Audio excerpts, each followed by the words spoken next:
Я его нажал. Сейчас подожду, пока это все прогрузится. Чтобы точно быть уверенным. Так, я даже Нажал? послушаю. Сейчас. Вот. Все, супер. А скажите что-нибудь, кто-нибудь, пожалуйста. Уверенным. Ребята, меня слышно сейчас? Да. Да? Да. Скажите что-нибудь. Ты же, наверное, не нас спрашиваешь, да? Нет, нет, вас. А что тебе можешь не слышать? Сейчас. Да, это слышно. Ребята, меня слышно сейчас? Да. Да? Все, отлично. Я уже сам научился проверять. Идмир, привет. Я не буду читать это немецкое приветствие, видимо. Вот. У нас получается, мы без заглушки, мы сразу поехали, да? Все, супер тогда. Тогда что? Могу сказать, что у нас сегодня, для тех, кто вдруг не в курсе и будет присоединяться смотреть, у нас сегодня фидбэк-сессия уже 4-я в контексте Ментор Кампуса. Если кто что не понимает, смотрите в описании под видео, там есть ссылки на сообщество Дискорда, там есть артстейшны всех ребят, которые сегодня будут на стриме.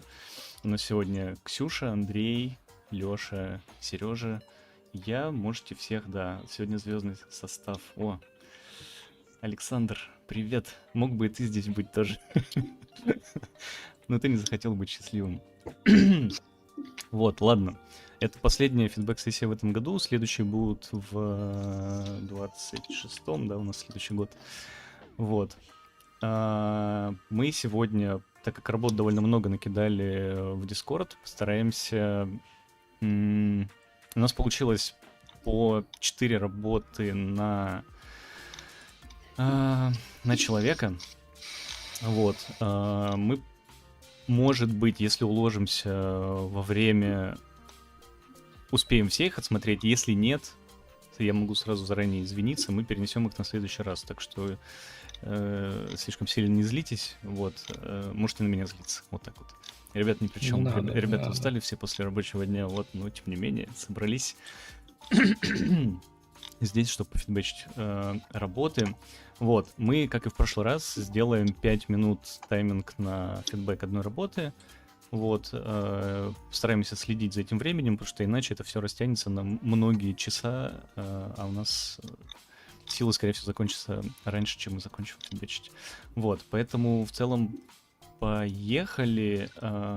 Если у вас какие-то вопросы будут, пишите в чат, будем смотреть, отвечать по возможности. Вот, у нас, наверное, первый будет Андрей. Да, мы так договорились, потому что Андрея мы хотим отпустить пораньше сегодня.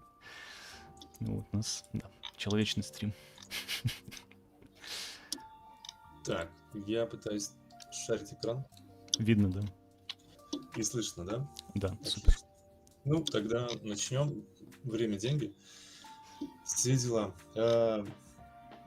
И так, скажу, что мое мнение исключительно мое, да, я на основе своего какого-то видения прекрасного буду говорить, поэтому строго не судите, даже если я буду откровенную чушь нести. Итак, первая работа у нас сегодня работает Гульшат, называется «Медиатор». Вот. Соответственно, я попробую сейчас в течение 5 минут какие-то свои мысли накидать на тему, как можно было бы сделать чуточку что-то получше. Вот. Работа сделана по концепту. Вот у нас тут есть. И первое, наверное, что хотел бы сказать, поскольку я не знаю истории того, как автор пришел к тому, чтобы делать работу, как она получилась, уточню, что я имею в виду. В концепте она имеет такой ярко выраженный, да, семиреализм, может быть, уклон даже стилизацию, сильную такую местами. Вот такой вот концепт классный. И у автора больше, наверное, в реализм была попытка уйти. Вот. И тут я, наверное, не совсем уверен, как правильно вести фидбэк, поскольку если бы задача была разбирать, почему мы не совсем попали в концепт, это был бы, наверное, один фидбэк. Если в целом, наверное, оценивать, то это будет другой, и я выберу, наверное, второй вариант, поскольку, повторюсь, не знаю, да, без причин. Вот, итак, первое, с чего, наверное, самого простого хочется начать, это, да, вот с лица и волос. Соответственно, лицо, насколько я понимаю, возможно, бралось со сканов с каких-нибудь, где брался диффуз и так далее. И, скорее всего, там классные фактуры, да, ее отчасти даже видно при таком освещении, но как будто автор мог бы чуть-чуть доработать с шейдингом, да, с поверхностью кожи, для того, чтобы все свои вот эти сильные штуки с точки зрения пор, каких-то морщинок и так далее, лучше отобразить на рендерах, поскольку сейчас, к сожалению, из-за света, да, и, возможно, настройки рафнеса и в целом шейдинга кожи, лицо выглядит немножко плоским и однородным, за исключением, может быть, немножко губ, вот, и я всегда советую в таких случаях вообще в целом, когда работаете над какой-нибудь портфолийной задачей, да, набрать каких-то крутых референсов, прям вот, которых вы сами плачете отчасти, и смотреть, за счет чего вы могли бы к ним приблизиться, да. Я вот несколько штук нашел, что касается шейдинга, да, лиц, и как раз у афроамериканцев это даже еще более легко, поскольку матовый цвет кожи, да, он еще лучше играет на бликах, и попытаться за счет, повторюсь, работы с рафнесом, с другими каналами сделать какой-нибудь классный шейдинг с бликами, с переходами, да, по тону, по цвету, несмотря на то, что, да, тут цвет все равно можно разнообразить, да, какими-то оттенками и сильнее подчеркнуть фактуру, да, это первый момент, который хотел отметить. Здесь это можно улучшить даже на текущей работе за счет света и работы с другими каналами. То же самое касается волос, да, они в целом довольно неплохо получились. Они здесь, к сожалению, за счет света, да, и, возможно, тоже рафнеса, сливаются в одно такое большое, не хочу говорить слово пятно, объемное скорее, да, и не хватает детализации за счет отсутствия света какого-то контрастного, да, если вот смотреть на какие-то примеры, тоже, которые классные примеры, не знаю, мне нравится сам такой сделать удовольствие, да, за счет света и рафнеса, и всего-всего можно, собственно, подчеркнуть, да, как работают эти курвы, насколько они классно сделаны, вот, потому что сейчас, очевидно, рендер не отбивает тех трудозатрат автора, которые он вложил. Вот, к сожалению. Вот. Следующий момент — это, наверное, по складкам, я хотел сказать, да, потому что здесь на скане, на концепте очень много классных складок, они такие пристилизованные, но даже если вы работаете в стиме реализма, а не в реализм, да, всегда можно попытаться что-нибудь такое улучшить, усилить и так далее. В этой работе, к сожалению, складки пока не являются какой-то сильной стороной, и это то, наверное, на чем я посоветовал автору продолжить работать в этом направлении, поскольку здесь можно было прям списывать хорошо, даже если не получилось на базовом каком-то Marvelous лекло уронить какие-то классные складки, которые прям можно потом было дорабатывать, то в любом случае даже скупченные руками складки — это лучше, чем их отсутствие визуально. И опираясь, опять же, на какие-нибудь крутые рефы, понабрать прям какой-нибудь вот симреалистичных или, может быть, более реалистичных, если вы двигаетесь в сторону какого-то реализма, да, и концепт для вас всего лишь вдохновение, да, а не прямо вот один в один вписывать. Поработать над складками и постараться что-то вот такое интересное на каких-то локтевых, да, там сгибах под коленками, в паху, на попе, интересные прям руками делать, если в кло не удалось это сделать, потому что те, кто начинает с кло работать с Marvelous, да, там, очевидно, сходу прям вот не рубанешь что-то супер интересное. Поэтому не бойтесь скульптить, это вам даст понимание, да, структуры, как они правильно ложатся и так далее. Не бойтесь рисовывать их с каких-то классных авторов. Прям берите и повторяйте за ними. Вот, рука немножко согнута в локте, ищите классный реф и прямо его скульптите. И одновременно набивайте руку и в понимании, да, почему они так легли. И в будущем, когда вы будете симулить опять ткань, у вас будет больше представления о том, какого результата вы хотите добиться от Marvel.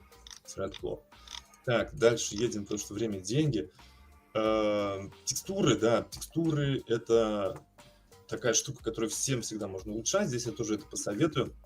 Немножко трудновато с точки зрения, наверное, альбедо прежде всего выглядят текстуры, да, сейчас они немножко выглядят заливками, да, там есть неплохой какой-то Cloud или Roughness, да, или Grunge, который разбивает блик в тонах, в целом это неплохо. Ну, то есть видно, что автор есть понимание, да, куда вот он собирается двигаться, но, опять же, повторюсь, вооружившись какими-то классными рефами, старайтесь делать более богаче, даже если это темно-коричневые штаны, да, то есть всегда можно даже какую-то народную ткань разбить на какие-то сущности, да, это потертости, маленькие царапины, протертости, которые новые или давно-давно заношенные, заросли пылью.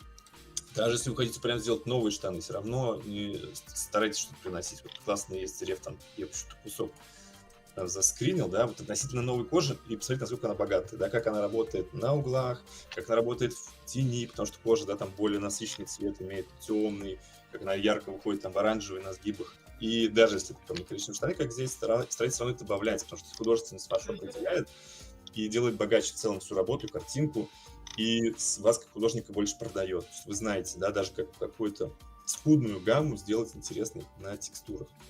Ну и, наверное, закончу рефом, да, рефом Рафнесом, своим любимым, да. В целом, не могу сказать, что он прям совсем одинаковый, монотонный, но тоже хотелось бы какой-то истории, особенно у кожи. Кожа — это вообще любимый, наверное, материал многих художников, потому что там можно отлично на Рафнесе порезвиться, что называется, да, что она сильно изнашивается, у нее свои какие-то законы износа, да, когда она вначале засаливается, потом уходит какие-то стертости и совсем не бликует. И этим тоже обязательно надо пользоваться. На поясе автор пытался, да, вот неплохо по износу, да, поработать, но плохо подержав это на диффузе, наверное, недостаточно. Не то, что плохо, недостаточно. Это можно было бы сделать чуть интересней, разбивая вот такие большие однотонные заливки, да. За счет градиентов, за счет, опять же, усиления, ослабления рафнеса, за счет каких-то гранжевых пятен, даже если это не какой-то там кровь, там, и он у вас не разгружает корабли, то все равно старайтесь, наверное, немножко усиливать. Вот. Даже если у вас эта ткань, все равно она будет немножко неоднородна на рафнесе, да, где-то у нее будут швы торчать над поверхностью, это сильнее изнашивается. Даже если она новая, она будет не старайтесь не делать заливками. Поддерживайте фактуру обязательно, да, вот у вас классные фактуры, там цветов, паттерн, тоже можно дать чуть разницы, и тогда при работе со светом у вас будет богаче блик на поверхности отыгрываться. Я не знаю, сколько времени осталось. Андрей, извини, пожалуйста. Да, ты как раз чуть 8 минут уже. Прошу прощения. Ну и последнее слово — это про позу. Старайтесь сказать референс на позу и делать позу чуть так, чтобы это физично казалось, и не было ощущения, что девушка может свалиться в сторону. Следующая работа. Семен Лукацкий, Sister of Battle. Отличная работа, очень мне понравилась. Она, видно, что уже художник не новичок, да, далеко, и уже все понимает, как все работает, поэтому я, наверное, здесь сосредоточусь на текстурах прежде всего и на шейдинге лица, потому что тут есть сильные моменты, да, то есть тут начну, наверное, со скульпта. Мне понравилось, как выглядит скульпт. Для хардсерф таких вот штук он в целом довольно-таки неплохой. Есть и сколы, и царапины, и следы от пуль, и вообще все, что любят вот использовать художник при работе с hardsurface элементами. Это классно.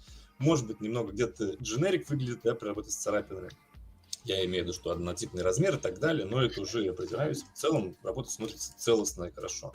Я сейчас говорю про классный скульпт, все круто.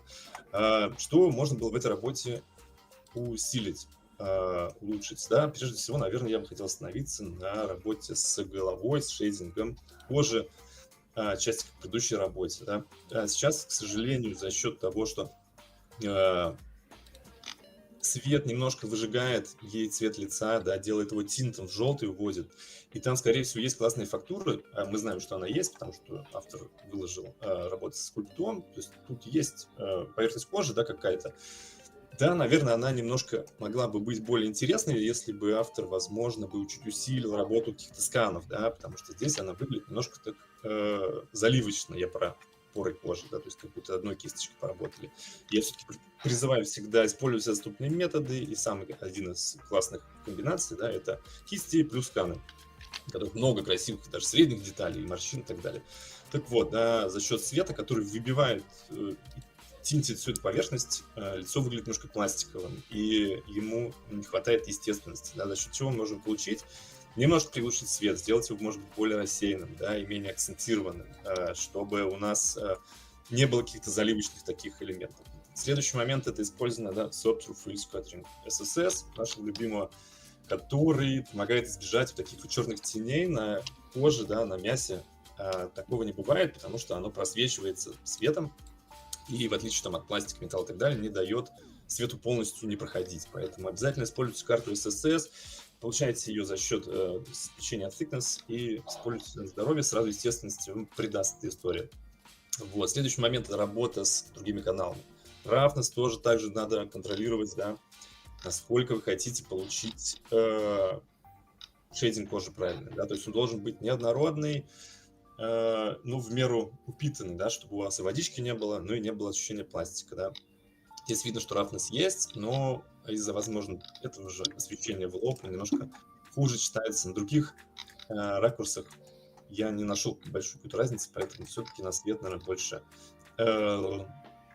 грешу. Также я бы призывал, наверное, больше работать с диффузом лиц. Старайтесь разнообразить цвет лица, не делать его заливкой. Используйте стандартную цветовую гамму, да, которую еще там можно в интернете легко найти, да, под глазами там синее, на лбу желтое, вот это все. Это тоже даст более естественного. О, вот классная штука, прям вот хоть портрет пиши с него. Насколько, да, различный по цветовой гамме может быть лицо, а тоже жизни придает. И по волосам, да, не бойтесь добавлять слоев на то, что у вас есть. Делать более пышную прическу, многослойной и полупрозрачной, потому что когда акцент, очевидно, не на стрижке, всегда вот не хватает несколько пассов сверху для того, чтобы чуть-чуть улучшить ее вид. Сейчас она выглядит, наверное, недостаточно классно, как могло бы быть. Возможно, это из-за трудозатрат лишних, потому что акцент тут на армор был, возможно, из-за этого.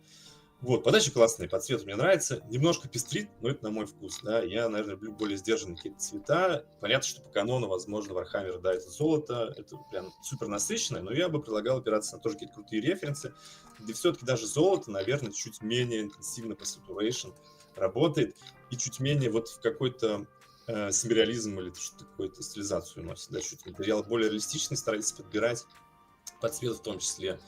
И по рафнесу, чтобы нигде не было водички, и водичка плюс неоднородная нойзовая поверхность дают странное ощущение, вот как вот здесь вот и сразу хочется спросить, блин, почему так бликует, там не очень красиво. Вот, работайте с рафнесом пристально для того, чтобы подчеркнуть форму, ее неоднородность, чтобы по углам у вас там усиливалось, точнее, ну, на выступающей поверхности, по углам было более, возможно, в грязь уходила, интенсивность рафнеса пропадала, да, вот классный реф я нашел. Даже несмотря на то, что это там космический космодесантник, у него все равно по углам сбивается грязь и на золоте, и на покрашенном металле, и так далее. С грязный. Да. И давайте поверхность побольше глазу отдыхать. В этой работе очень она перенасыщена узорами, всякими элементами, деталями. Немножко я бы, конечно, где-то доделал. С другой стороны, возможно, это концепт и вор, тогда пошел я на, собственно. Я ужасно себя чувствую, но я должен сказать время. Время. Я как раз закончил, ничего не забыл. Я домой, у меня ноги. Вот. Следующая работа. Очень крутая, мне очень понравилась. Это Дмитрис. Ксар, копатель кристаллов. Вот. Очень классная работа. Видно, что художник уже взрослый. С точки зрения хардсерфа, возможно, уже и старый. Вот. Очень классный, в хорошем смысле слова, да? Сеньор. Опытный. Да. Очень классная работа, аккуратно выполнена. Этот костюм вообще шикарный, и все аккуратно, четко, все вот эти элементы Hearts of Face сделаны классно. Складки на штанах. Блин, где они тут были? Вот. Складки на штанах классные. По дизайну ничего не буду говорить, я не дизайнер. Поэтому буду разбирать, скорее, да, визуальную какую-то составляющую. Вот. Но даже в такой классной работе... вот. Еще классный друг этого копателя кристаллов. Вот такой крич, симпатичный, очень прям миленький. И вот со взглядом кота в сапогах. Чего хочется посоветовать как, в дальнейшем, чтобы эти работы более, наверное, были насыщенные, продающие и так далее. В этой работе, на мой взгляд, самое... слабое место – это работа со средними деталями на органике. На мой взгляд, я могу ошибаться, у автора, наверное, недостаточно пока была рука набита работой именно с органическими какими-то штуками, потому что на контрасте с тем, как у него классно получился хардсерф и симуляция складок, они выглядят бедно немножко. И, опять же, как всегда, призываю к тому, чтобы обложиться рефами и посмотреть, чего есть в рефах, да, и чего недостаточно в работе. Вот я нашел классные рефы, и по ним можно прямо смотреть и сразу говорить, средних деталей не хватает. То есть мы сейчас не касаемся дизайна именно, да, вот головы. Оно вполне себе может быть. В космическом фильме в каком-то это смотрелось бы довольно органично. Но эти штуки, форма этой головы, рук и зверушки, да, и ног, они довольно круглые, дутые. и глазу там мало есть за что зацепиться. Такие штуки очень круто дорабатываются присутствием средних деталей, да, то есть которые крупные формы, которые автор задизайнил, заложил, у него все с ними в порядке. Не могу сказать, что прям вываливается, хочется поменять, ну, потому что я не дизайнер. Но их вот если бы доработать, да, с точки зрения средних деталей, каких-то интересных работы с поверхностью, и это все потом поддержать на текстуринге, было бы, ну, вообще огонь и золото. Я вот сам люблю средние детали, пока не научился их делать тоже хорошо. Но вот набираю крутых референсов, да, и смотрю, где вот чего, вот как можно выпуклости, да, переходы форм с анатомической привязкой, если есть немножко знания анатомии, или хотя бы каких-то без очевидных противоречий там с анатомией, да, как можно за счет каких-то складок глубоких показать, что эти элементы двигаются друг относительно друга, а складки — это переходный момент, да, кожа там может натянуться, но пока не натянулась, да, и брать и прям пилить эти средние детали, вот это классный реф, именно для моего понимания работы с средними деталями, да, вот. То, чего, на мой взгляд, автору не хватило вот при работе с органикой, да, своей работе. Это касается и рук, и ног, и зверушки. Всем хочется прям взять, скуп, закинуть и как начать прям кистью там мазать, добавлять их, и потом выстраивать, да, и тогда бы он, наверное, был более брутальный, такой, более живой. Сейчас вот ему этого не хватает. То есть эти штуки, они довольно простые, и у зверушки все то же самое, да, то есть хотелось бы, может, каких-то складок, там, каких-то ребер выступающих, чуть-чуть более интересной работы с поверхностью, да. И когда это все появляется, сразу возникает жгучее желание это текстурами все разбить, да, где у тебя форма выступает, там можно высветлить через переход какими-то пятнами. То есть, столько рефов в сети именно вот работы подобной, да, и по ней можно как по учебнику учиться, да, как добавлять работы с тоном, да, в таких штуках, как вкрапление цвета добавлять, да, чтобы все было интереснее и не было довольно-таки сливающимся тоном круглым пятном. Ты как, Андрей? Вот. Я почти закончил. Подача позы классная, очень крутая. И, как обычно, наш любимый Рафнес довольно однородный. Он проработанный, видно, что над ним работали. Я буквально 30 секунд еще. Но он не контрастный. То есть у нас здесь присутствует куча разных сущностей. У нас есть тряпки, у нас есть тряпки гладкие, полиэтиленовые, у нас есть металл, у нас есть металл крашеный, металл блестящий и так далее. Хочется прям взять и прям сильно его растащить по тону. И чтобы эти штуки друг от друга сильно отличались. Да, я какие-то свои любимые примеры всегда пихаю. Не бойтесь контраста Рафнеса, наоборот, это круто. У вас начнет переливаться поверхность броника, да, какие-то моменты с органикой будут больше похожи на органику, потому что они блестят не так, как остальная штука, да, сейчас довольно однородный блик, и эта работу немножко останавливает, да, для того, чтобы еще она лучше выглядела. Поэтому контрастный раф с прям сильным разделением сущности — это то, к чему я призываю всегда. Вот. У меня все. Автор зовут Диего Дос Муинос. Очень классный, у него ключи с средними деталями. Для меня прям восторг. Вот такой что-нибудь добавить, и был бы вообще огнище.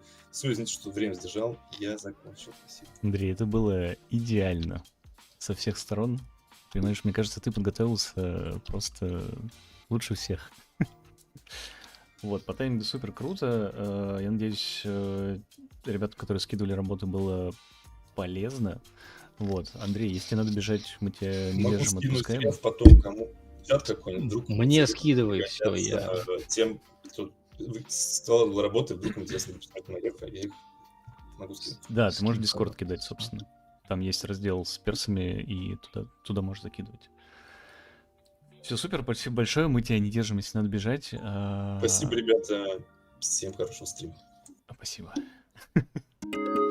Это было приятно. Ксюш, не против следующий выступить? В целом, да. Супер.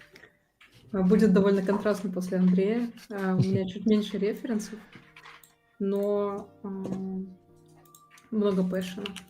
Давайте постримлю экран, и вы мне скажете, видно ли его. Да. Да, у меня сегодня 4 работы. Давайте начнем последовательно. Думаю, я уложусь в 5 минут, но, Жень, пожалуйста, Окей, сигнализируй, без если что. проблем.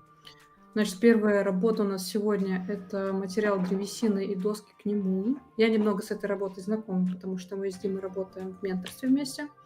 Поэтому вдаваться в детали материала дерева сильно не буду. Хочу рассмотреть его в контексте скульпта, потому что материал задумывался как основа для текстуринга в Painter для вот этих вот деревяшек. Давайте начнем с них, потом про материал.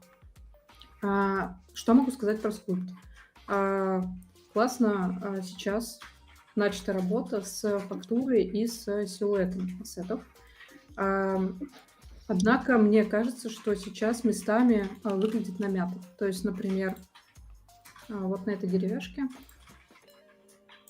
складки, они сейчас больше похожи на что-то мягкое, что-то тканевое. То есть древесина, она имеет под собой такую волокнистую структуру. И если уж от нее отлетают куски, то они расщепляются.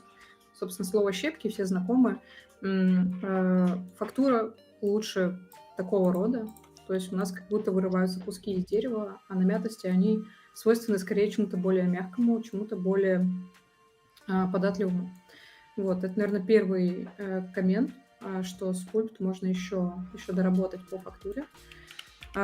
Если немножко отзумиться от фактуры дерева и посмотреть в целом на сет, у меня есть пара комментариев, пара предложений.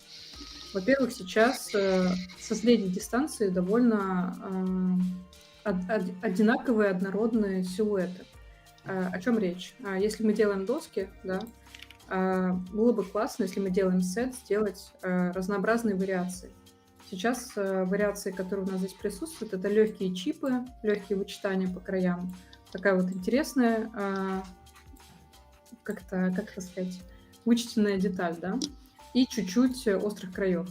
Мне кажется, можно было бы прям сильнее, мощнее этот скульпт побить. Например, вот здесь, значит, дамаг, можно было бы его усилить сюда. То есть, чтобы большая часть древесины была снята. Для других досок можно пошатать края посильнее, то есть сделать их более острыми. В целом советую стараться, если делаете сет, из которого хотите собирать композицию или там добавлять детали к тайловому материалу, советую делать как можно более разнообразные куски. Таким образом, из них получится собрать интересную композицию. Вы сами себе дадите больше пространства для фантазии. Вот, поэтому здесь и длины, и силуэты, и степень убитости древесины, да, то есть где-то сколы идут по краю, где-то они прям кусок доски выдирают, где-то это вообще поломанная, обломанная доска с оборванным краем. Можно здесь постараться сделать поинтереснее. В плане фактуры, мне кажется, хорошие использованные альфы, и они хорошо лягут на тайловый материал, который здесь есть. Сейчас материал сделан довольно таким пожившим, да, совсем не залакированное дерево, больше похоже на доски для здания, старого здания, например, в деревне, либо для забора. Вот. Что хотелось бы здесь посоветовать в контексте того, что вот эти ассеты будут в дальнейшем текстуриться в Painter, я бы посоветовала подготовить несколько вариаций этой древесины. Сейчас в самом материале уже учитываются, видите, местами здесь идут потертости, да, такие проявляющие внутреннюю фактуру дерева, более волокнистую, более грубую, более шершавую.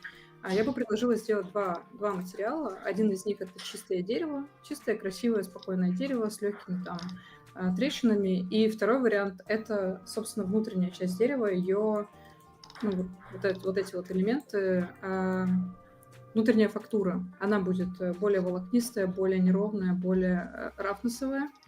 И уже в Painter при настройке, при текстуринге ассетов можно будет их миксовать между собой масочками красивыми. И, например, если послушать мой первый совет, то, сделав какие-то сильные дамаги на древесине, можно будет сюда сразу этот материал заложить. Вот, и прорабатывать уже соединение между ними внутри Painter масочками. Вот, по древесине, наверное, все. Такой комментарий. Думаю, я уложилась в 5 минут. Супер. Идеально, даже минута осталась. Я на самом деле единственное, что, может быть, хотел бы от себя еще добавить, что, грубо говоря, мы сейчас смотрим на, ну вот отдельно на текстуры, на этап текстур, и на хайпольку смотрим.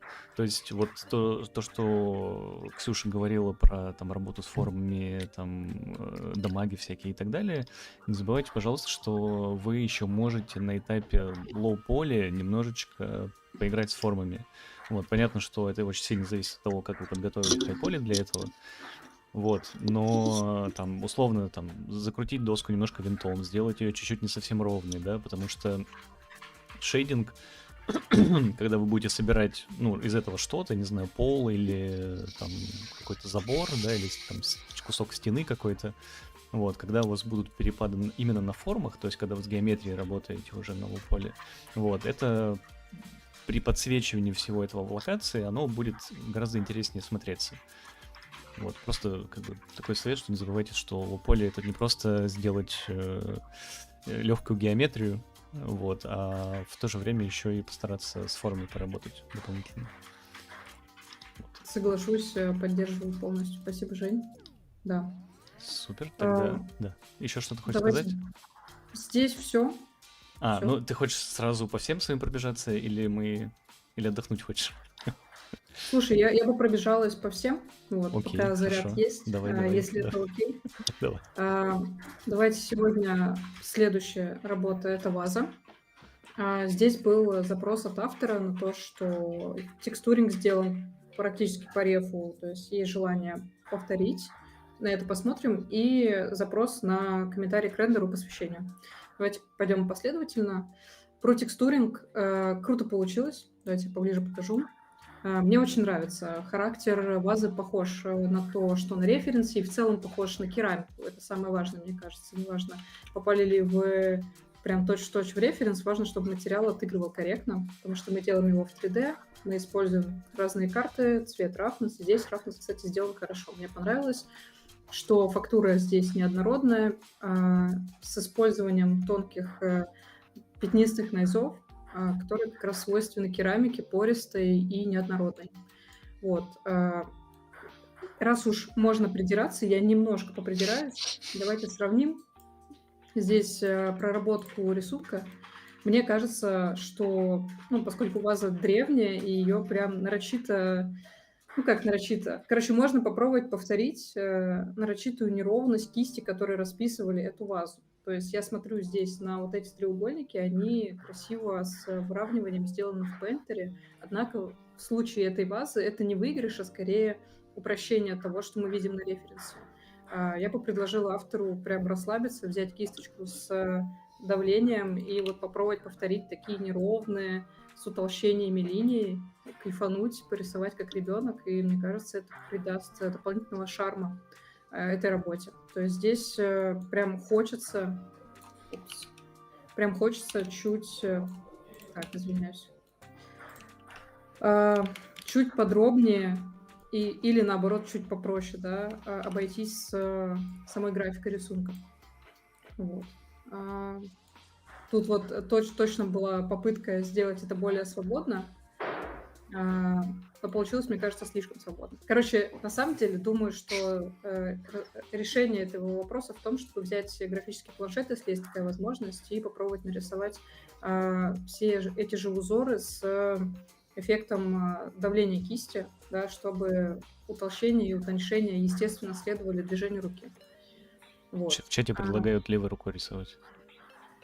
Я как левша поддерживаю. Левой рукой классно. Да, это, кстати, отличный способ, мне кажется, получить какой-то подобный результат. Вот, поэтому по текстурам скажу так. Вот это мой комментарий про визуал. И еще хочу продемонстрировать сразу референс, который я нашла. Он здесь сразу и про рендер, и про текстуры. И сначала я про текстуры скажу, а потом про рендер закончу. В общем, это работа художника с Dying Light 2. Мне здесь нравится то, какие противоположные цвета используются в текстурах. То есть, да, здесь чуть более убитый ассет. Не предлагаю кромсать каждый ассет, который мы делаем. Тем не менее, здесь немножко выкручен контраст между разными местами материала, то есть где-то керамика более затерта, где-то она часто трогали ее руками, она выглядит более темной. Вот здесь автор прям акцентировал внимание на шею этой вазы, которая на концепте тоже сделана потемнее, на основном референсе она выглядит потемнее. Но мне кажется, что можно еще чуть-чуть поиграться с контрастами в тоне, да. То есть сейчас у нас бежевая ваза, на ней красноватые и желтоватые пятна.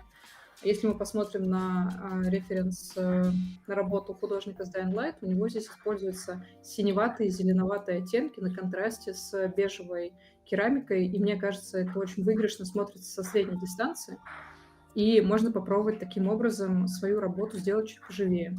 Опять же, здесь скорее стилизация, да, работа автора скорее реализм, но мне кажется, мы можем позаимствовать этот прием и стилизации, чтобы усилить ощущение от пропса. К тому же, как я поняла из контекста, это один из пропсов для сцены, и было бы круто сделать его текстуры так, чтобы они работали со средней дистанции.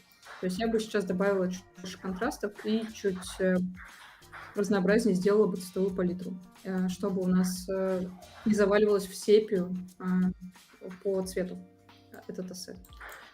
Вот, что касается рендера, опять же, давайте вот сюда подтащим все вместе. Сейчас у меня создается визуальное ощущение, что у этого рендера освещение одно, и оно идет от нас и немножко сверху. Вот так светит солнышко.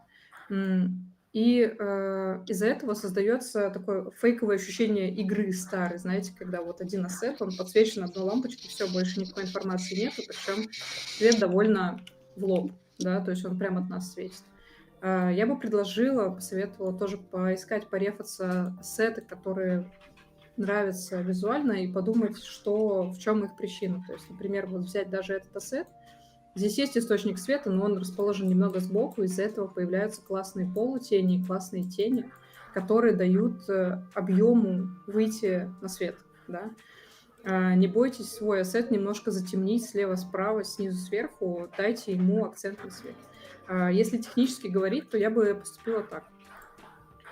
Есть хорошие гайды по освещению в рендерах от фотографов, которые делают портретную съемку. В целом наше лицо — это что-то типа вазы.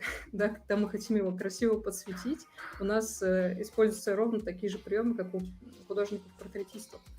Вот, как минимум, что стоило бы сделать, я думаю, стоило бы освещение увести немножко в сторону, влево или вправо, как вам угодно, чтобы тень вот отсюда, снизу, ушла вот сюда, да, и часть ассета у нас стала бы в тени, и именно вот в этой области между светом и тенью у нас проявляется рафнес, поэтому тут сильно интересный рафнес, было бы круто увидеть, как он здесь бликует. Вот, во-вторых, если хочется все-таки не терять ассет, то второй источник света, это первый.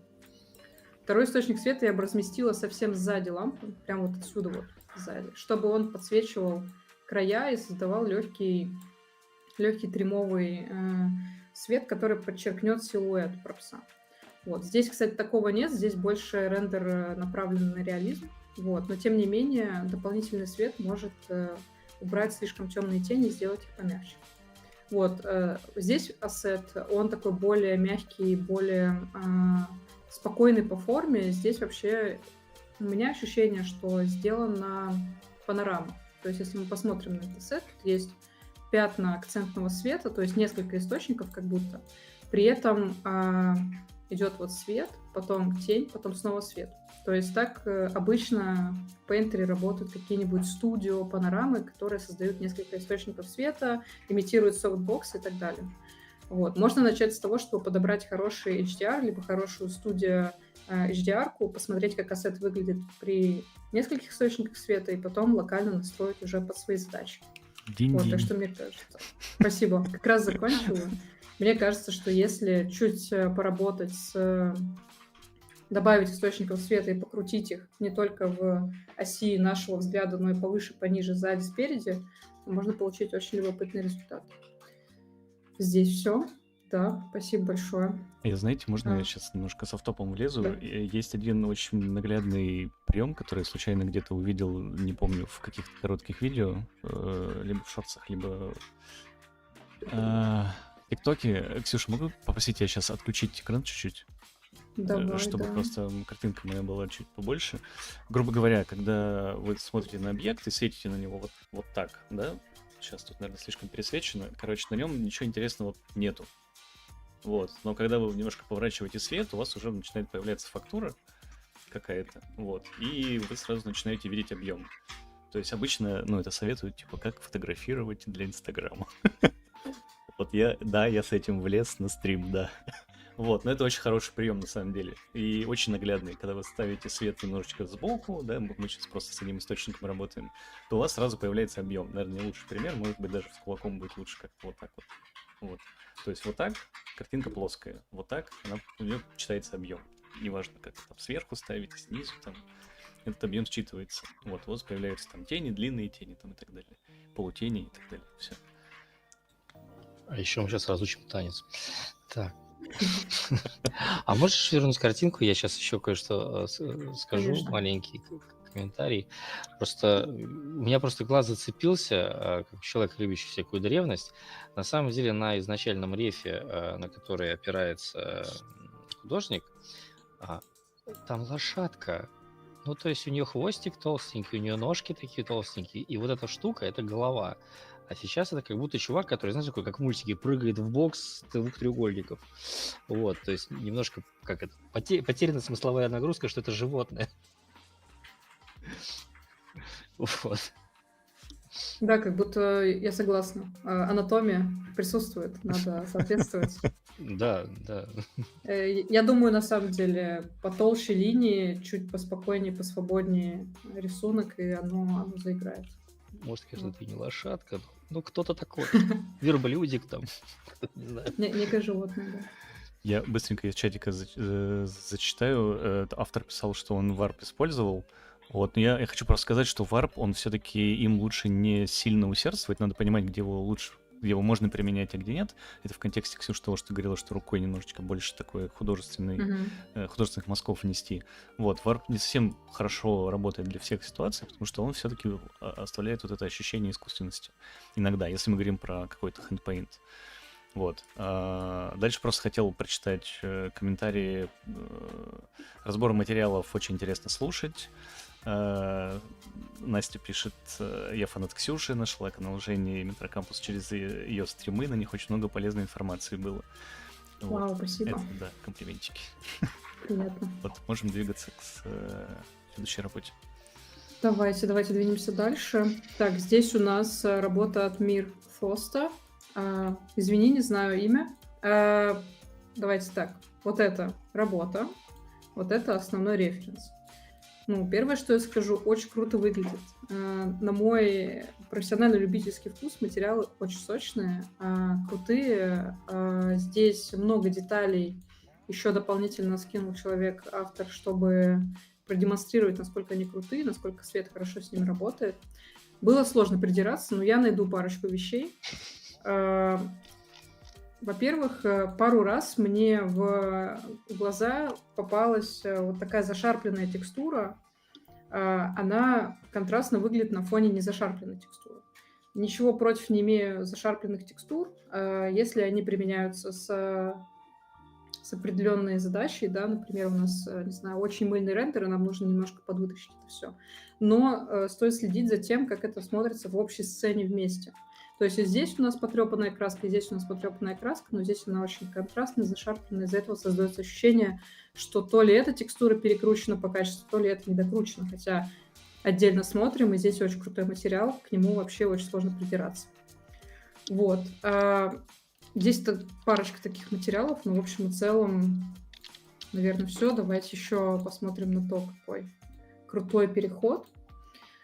Короче, к текстурам придираться не буду, очень с любовью сделано. Давайте посмотрим на общую картину, попробуем совместить основной референс и саму работу.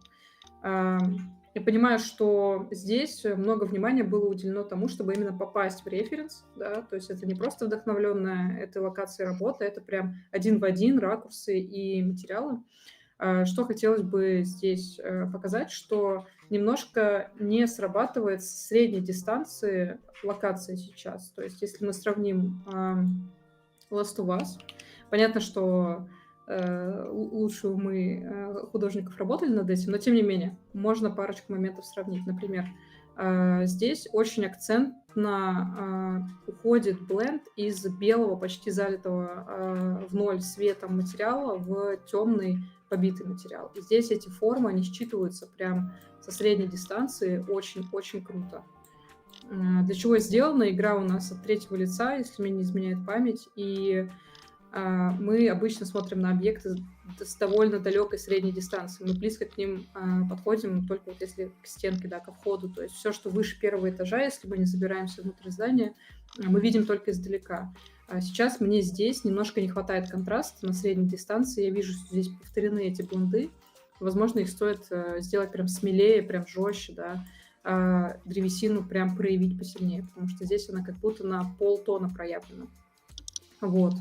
Это если прям к референсу подводить. Плюс автор упоминает, что хочет сделать вегетацию немножко иначе. Я думаю, это тоже супер важный момент, потому что здесь у нас на травушке-муравушке считывается классный путь, во-первых, для игрока, да, что нас визуально ведет ко входу.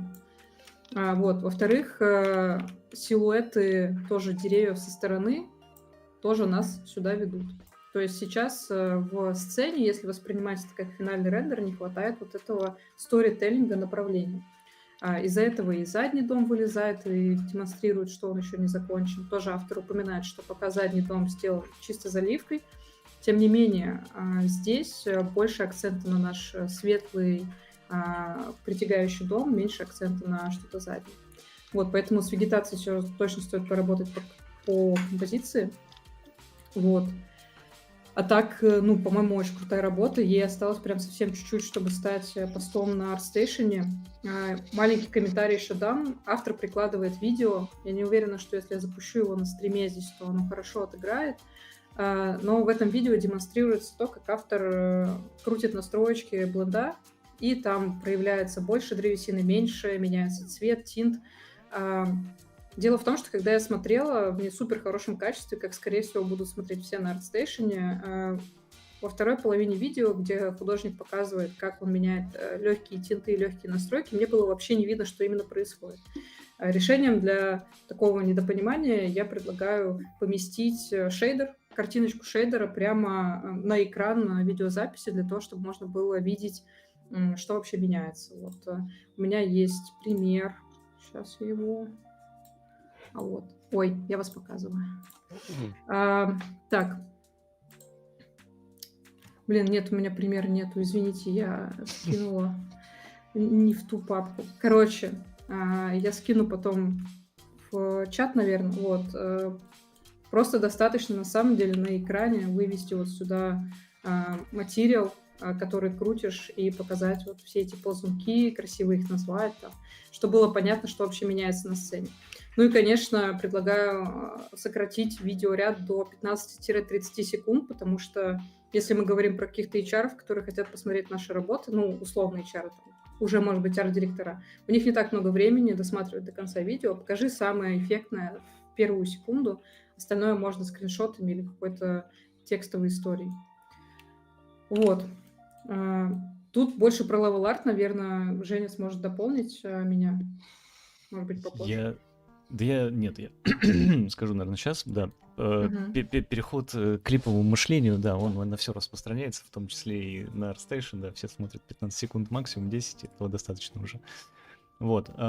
Мне что хотелось бы сказать, ну, во-первых, вот на main-ref, я так понимаю, это из игры, да, референс? Да. Вот, да. и там есть щель между крышей и вторым этажом. Вот, ну это ладно, это так, в общем, у всех... Где щель, автор, да? Да, почему нет щели? Вот, ну ладно, тут понятно, что есть как бы отхождение, но я просто, да-да-да, именно.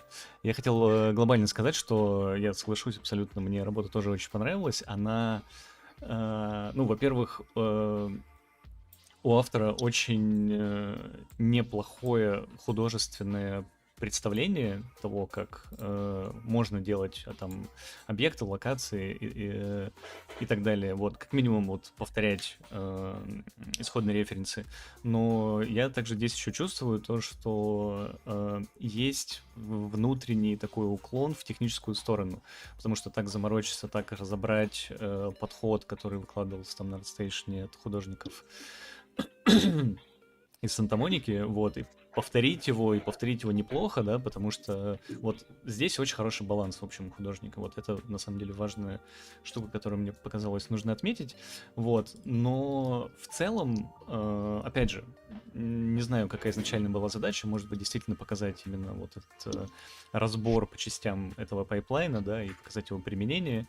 Вот, но сам референс изначально он подобран не очень хорошо, потому что тоже нужно понимать, не все, что находится в игре, выглядит всегда идеально, да, потому что есть, ну, есть бюджеты, которые распределяются, есть зоны в играх, где там происходит геймплей, есть зоны, где игрок просто должен пробежаться, там что-то полутать, например, и убежать куда-то в другое место, да, и надо понимать, что вот бюджеты вкидываются в определенные зоны тоже, ну, как бы не везде равномерно, скажем так, вот. Поэтому иногда можно напороться, вот мне кажется, это одна из таких зон, где, может, я ошибаюсь, но одна из таких зон, которая вполне возможно была проходная, и здесь не очень сильно в нее вкладывались. Может быть, там эстимации на нее выделили не очень большие, да, и здесь надо было очень быстро что-то все собрать, да, и здесь не сказать, что прям есть какой-то, не знаю, вот там центр композиции, или какая-то точка, которая там point of interest, да, которая притягивает сюда игрока. Вот, поэтому с точки зрения, если просто смотреть художественные ценности, наверное, или интереса, вот насколько сильно это притягивает композиция к себе, она может быть в этой локации, можно было бы найти что-то там, не знаю, чуть более интересное, да, но может быть там нельзя было тогда применить, там, не знаю, в полной мере показать именно пайплайн вот этот для архитектурных объектов, вот. Но да. Любая входная группа по дороге к боссу. Любая. Ну, да, как правило. Чем ближе к боссу, тем интереснее. Либо старт локации. Вот.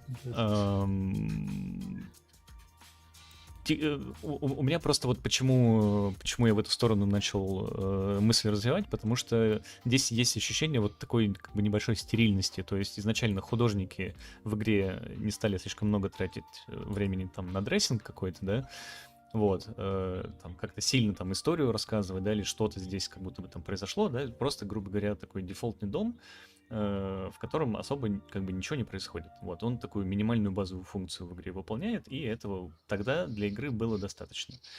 Вот, но в целом работа классная, и с технической, с художественной точки зрения, я тут, ну, не хочется даже ни к чему придираться. Вот, единственное, ну вот Ксюша там уже говорила про там разность в шумах текстуры. Вот, сблизи они выглядят супер классно, но также там не нужно забывать, что там со средних дистанций, как игрок чаще всего это воспринимает, вот максимум внимания, да, вот он на средних дистанциях кидает.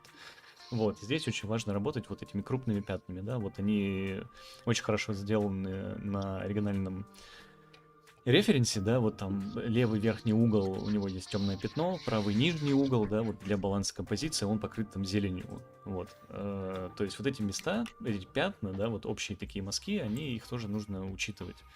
Вот. Хорошо, кстати, что добавились окна на дом, который вот из красного кирпича сделан, вот, потому что, вот, например, в оригинале он смотрится там более пустым, вот, опять же, возможно, задача такая была. Вот, чтобы не отвлекаться. Вот, но для статичной картинки там на ArtStation вот лучше бы, да, добавить чуть деталей на соседний дом, скажем так. Вот, я не буду больше, наверное, занимать эфир. Работа классная. Можно дальше делать или пересобирать что-то из этой композиции, попробовать из этих модулей уже готовых, уже с настроенным пайплайном, пробовать что-то, может быть, еще собрать. Вот. Ну и так работа годная. Все, я молчу. Да, спасибо, Жень. На да. самом деле автор пришел в комментарии и рассказывает, что намеренно не брал высокобюджетный референс, чтобы не зарыться и не завалиться в нем. И я согласна с этой позицией, с той точки зрения, что стоит, если вы чувствуете, что у вас не так много времени или сложность мотивации, стоит начать с чего-то понятного, простого и интересного, чтобы на этом задрайвить какой-то видимый законченный результат. И дальше, подключая движение, можно уже на основе этого крутого визуального понятного результата докручивать те места, которые до этого были недоступны, условно. Да, то есть прежде чем там, городить целую деревню домов, нужно разобраться в том, как работает модульная система, как работают материалы тайловые, да, как их блендить. Когда получен один такой артефакт, законченный, понятный, красивый, визуально привлекательный для себя, можно это развивать. Мне кажется, вопрос мотивации и долгостроя в environment, особенно в level арте, это прям такая частая тема, с которой сталкиваются в сложности. Все, запуталась, извините. С которой сталкиваются начинающие художники и видят в этом сложность. Вот, Всё. так что я за подход начинать с малого и потом расширяться. Да, у меня по работам все. У меня еще есть маленький комментарий к работе по моргу. Вот, если мы ее сегодня у кого-то на Ну, давай, ревью посмотрим, да, ко мне я бы ее вернемся, дополнила. Мгм. Всё, супер. Да. Тогда можем перейти, Вот. ребят. У кого-нибудь есть желание быть следующим? Давайте я тогда выберу. Пусть это Сережа будет. Да, я которого Вы все такие ну, вежливые. да, Придется да. мне. Да, давайте. Так, сразу только хочу спросить, все 3 хочешь тоже работать или по очереди? Лёх, как будем? По очереди или как? Вообще все равно. Все равно. Давайте по Блин, одной. давай, ладно, По одной, все, одному? я тоже, А да. я я- тоже. Почему? Ну ладно, давай по Что? А одному. потому что вы не решили, и мне нужно решать. Да, Да растянем ё-моё. вечеринку. Я... все. Одну Сережу, А. потом одну Лешу. Сейчас, секундочку. Секундочку.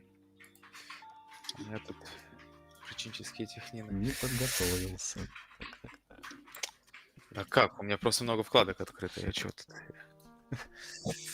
Сейчас вспомнить. Блин, на созвонах это так просто, а сейчас я забыл, куда жать.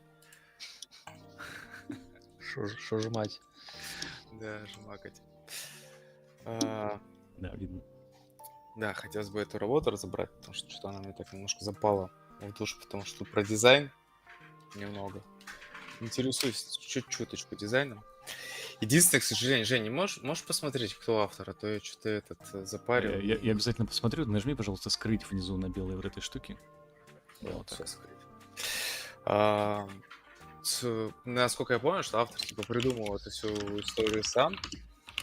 И дизайн, как по мне, достаточно очень прикольный. Он такой олдовый и сразу относит немного в детство, когда были такие пузатые телевизоры. Ну, короче, очень прикольно сделан сам дизайн. Но тут есть одно большое но, которое по массе немножко конфликтует и бьется. То есть у нас как бы получается, один компьютер, но он делится на 2 части почти вот равно, особенно с этого ракурса. То есть мы не можем вычленить, какая из них главная.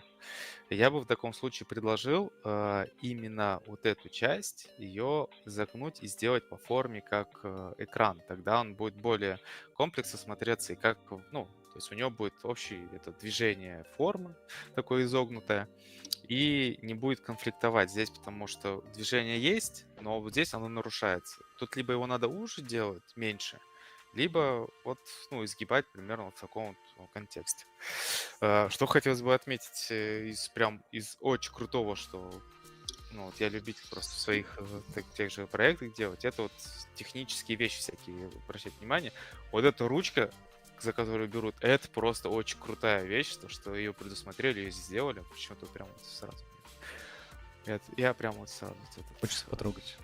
да, взять его, ощутить его тяжесть. То есть, кстати, да, еще прикольно то, что ощущается тяжесть самой модели из-за цвета, из-за самого текстуринга в целом. Если про текстуринг, то он здесь попал вот в эту материалистичность вот этого материала, который вот этого пластика пожелтевший, прям чувствуется, что он тяжелый такой. Но также тут есть небольшая ложечка дегтя. Это относительно... То есть все сделано хорошо, но вот эти места, где они не проработаны, чисто на текстуру, то есть нет углубления в джеках, мини-джеках, то есть они достаточно плоские.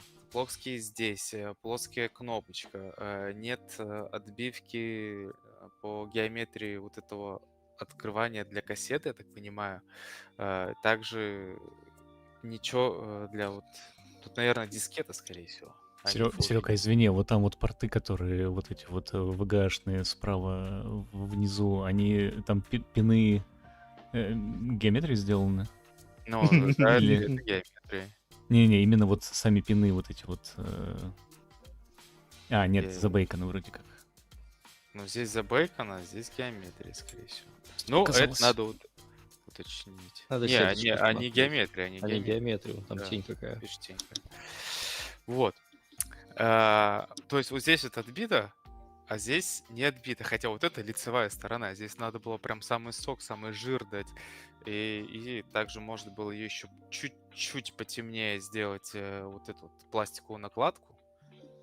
И тогда была пушка-бомба. Что касается вот этих еще, тут еще смущает немного кнопочки вот эти. Они слишком мягенькие, слишком такие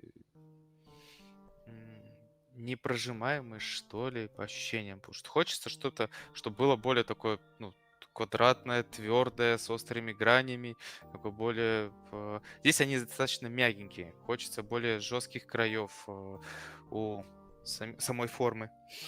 Ну, а в целом-то прям вообще классно. Особенно вот эта вот наклеечка просто вообще... Ну, здесь тоже геометрию можно было проработать, вот этот кусок. Так.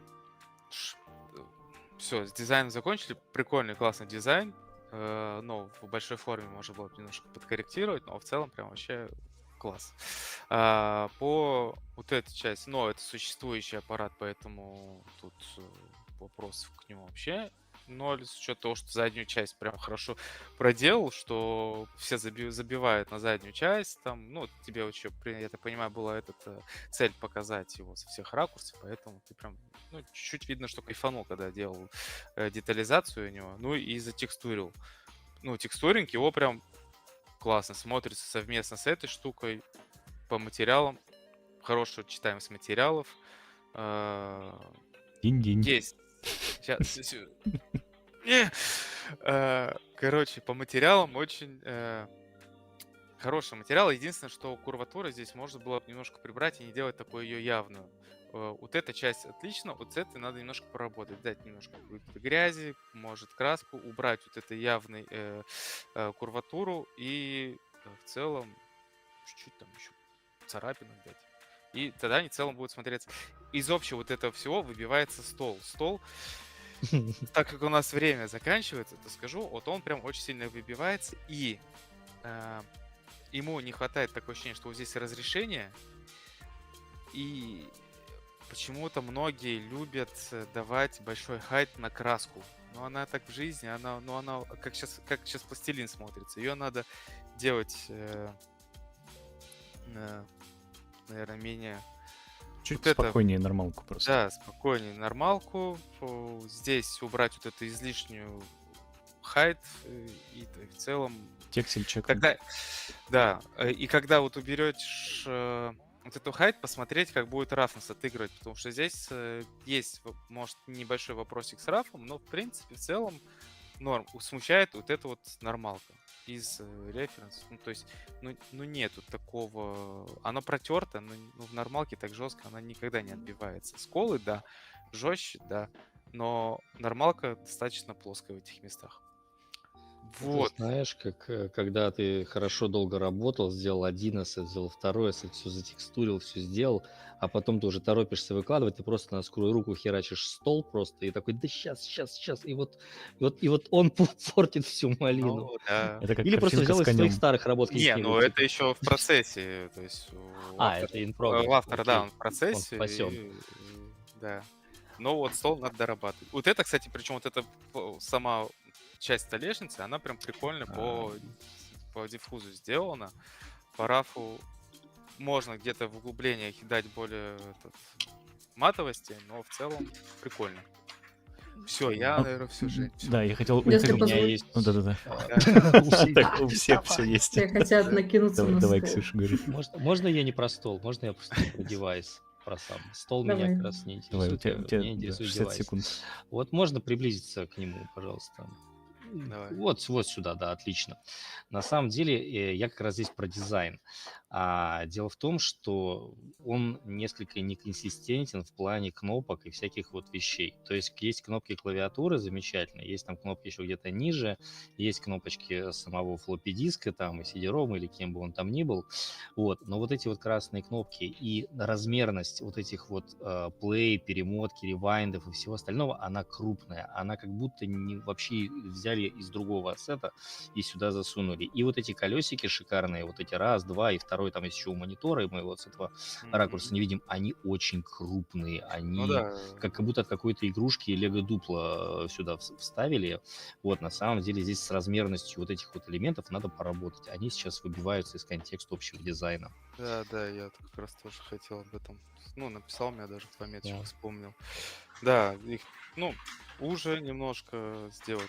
Вот хороший пример, вот такие вещи всякие. Сейчас там Ксюша Ну, хотела там что-то на еще RAV, сказать. типа, много этих рефов можно найти в Пинтересте, особенно таких сейчас Мгм, модных. мгм. Да. А так, Леша, да, полностью Ксюша, согласен. готова говорить?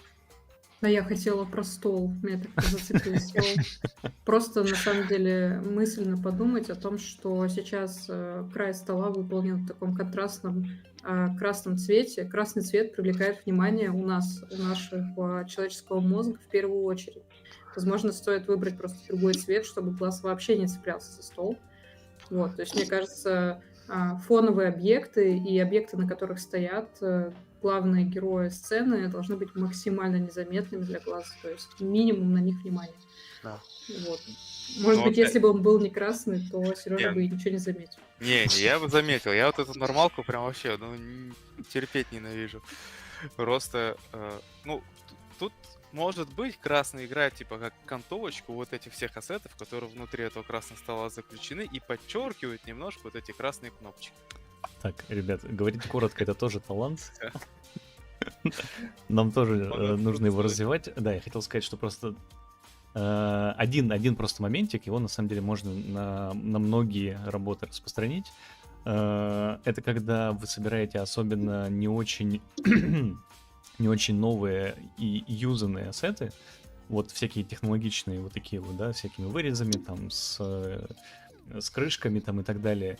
Объект с возрастом, да, его начинает вести в какой-то момент, да, плюс его открывают, закрывают, где-то сильно потянули, пластик там чуть-чуть, там где-то, может, он нагрелся, да, он стал мягче и так далее. И все вот эти швы, стыки, они не идеально ровные. Они где-то там чуть-чуть могут быть шире, где-то чуть уже. На автомобиле даже, на самом деле, когда делают, вот, посмотреть на стыки, особенно на отечественных, вот, это очень такой прям контрастный пример. Вот, в общем, все вот эти стыки, они немножечко разъезжаются. Где-то крышка чуть-чуть вылезает, где-то у него уголочек чуть-чуть отъезжает в сторону. То есть вот такие штуки на этапе лоу-поли, вот вы хайпольку сделали, забейкали, все. Отделите потом какую-то крышку в отдельную геометрию и немножко ее отогните. Это уже будет прикольнее смотреться, и вы можете на клоузапах показать вот эту проработку, и это прям плюс 100 будет сразу, если там, когда лид будет смотреть вашу работу, он это заметит обязательно. Все. Это же не такой фидбэк, как где ты слышал недавно даже. Конечно. Конечно. А мы свет несем. Давайте к следующей работе перейдем. Тогда, Лёш, твоя очередь. Спасибо, Серег. Давайте. А это, кстати, был Алексей Палька. Share. Видно. Так, у меня сегодня тут есть некоторый выбор. Я немножко в метании, с чего начать. На самом деле, начну, наверное, с этой хайпольки, коль у нас есть хайполька. И здесь, наверное, у меня к автору вопрос, для чего делается ассет. И имеется в виду, и мы делаем его для геймдева, или мы его делаем, что называется, для души. Вот.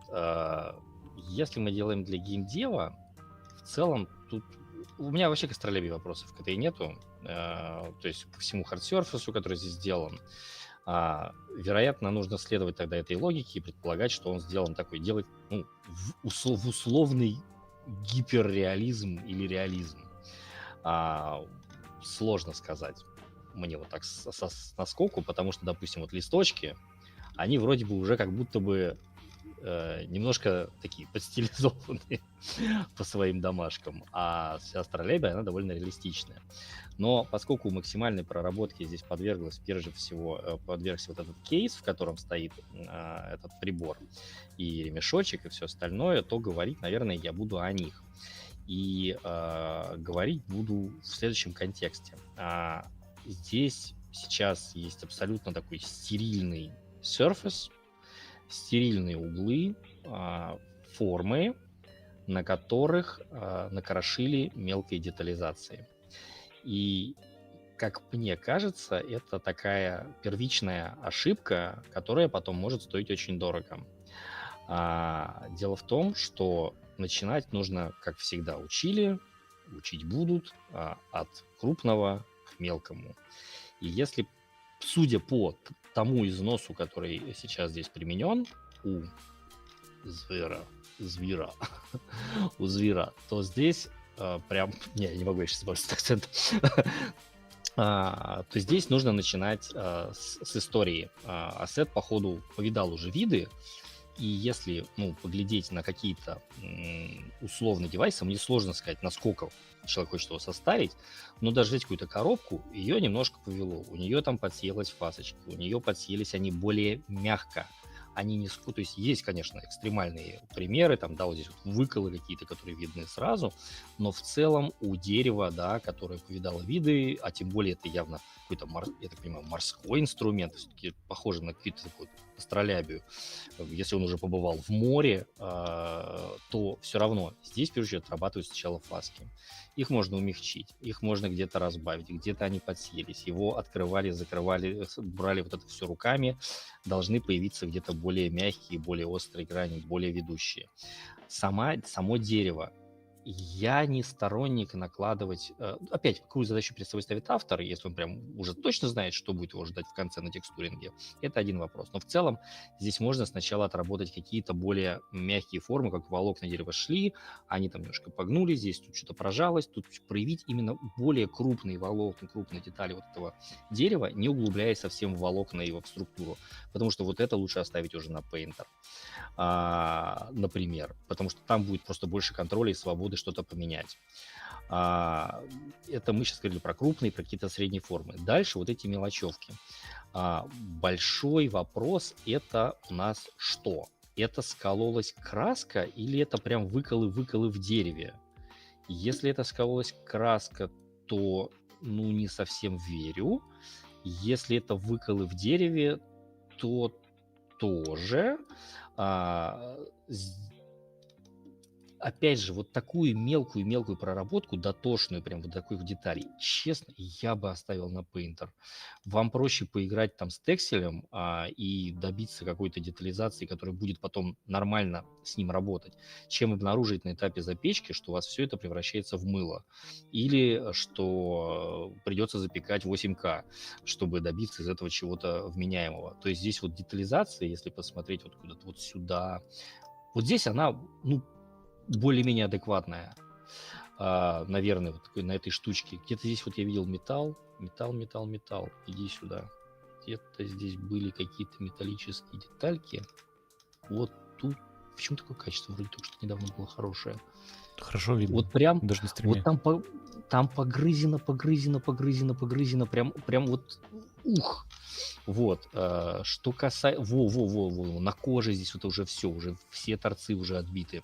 Хотя есть, общая форма помятости, но нет более, может быть, крупной фактуры этой кожи, которая на курватуре бы сыграла какую-то хорошую роль. То есть, в моем понимании, сейчас на данный момент на хайполе немножко перепутана последовательность действий. Сначала посадить болты. Может быть, они сейчас вот все болтики, может быть, просто это еще не проработано, еще просто будет проработка. Они все стерильные, чистые, там, аккуратненькие, все крючочки прям только-только пришли под сабдив. Вот, они еще не получили дамага. Просто, может быть, автор не успел, здесь я просто не буду судить об этом. Но если это, типа, плюс-минус финал, то стоит над ними тоже поработать впоследствии. Вот. Поэтому здесь я бы, честно, вот эту всю сейчас работу, если это сделано на слоях, храни вас Бог, просто слой вскройте и начинайте дальше работать. И Динь-динь. потом запроджектите там как-нибудь. Но, честно, я бы сначала все это снес и начал бы чуть-чуть заново. Вот. Делать фактуру, начиная от нижних слоев структурно, surface, средние формы, потом домашки, и потом закончили. Вот. Потом взглянули на это все трезвым взглядом снова и еще доработали. Плюс Лёш, на вот всякий еще случай динь-динь уже там произошел. да, динь-динь. Да. Вот очень-очень тонкая работа. Я знаю, что замочек ласточка тоже делают с такими тонкими пересечениями. Вопрос, в каких годах делался этот объект технологически, что такой тонкий край. В целом верю. Не уверен в том, что замок входит вот так вот, а не идет напрямую. И то же самое не уверен здесь по косой. Либо напрямую, либо под 45. Очень редко я вижу что-то вот такие непонятные сочленения. Здесь уже смотрите референсы, которыми пользовались. Все, вот это по ящику. Потому что по стрейбам сказать нечего. Это очень приятная, красивая работа. Кайф, спасибо. Я хотел один момент общий такой, наверное, тоже сказать, что вот если рассматривать, типа, на клоузапах отдельные какие-то элементы, все очень классно выглядит, пластично, все вот эти скольчики, они прям супер классные для клоузапов, вот. Но здесь очень важно понимать, что, понятно, да, есть какой-то вот уклон у автора, да, в супер проработку в такую. Здесь надо очень понимать, что, ну, для своей работы, понятно, тут можно заморочиться и показать, что вы умеете, но, скорее всего, в реальном продакшене вам никто такие бюджеты не даст. Вот, я подозреваю, что этот объект, ну, именно на хайполе, он делался довольно долго. Вот, и вам просто физически может не хватить времени, если вы не будете, там, не знаю, по 16 часов в день сидеть над ассетом, да, и перерабатывать, грубо говоря, за свой счет. Вот, здесь очень важно вот этот баланс выдерживать. Понятно, что хочется всегда чуть больше проработать, чем вот вы уже сделали, но сроки всегда будут поджимать. Вот, а так, да, очень приятная, прикольная штука. Вот, перейдем тогда к Сереже вернемся. Почему меня пропускает?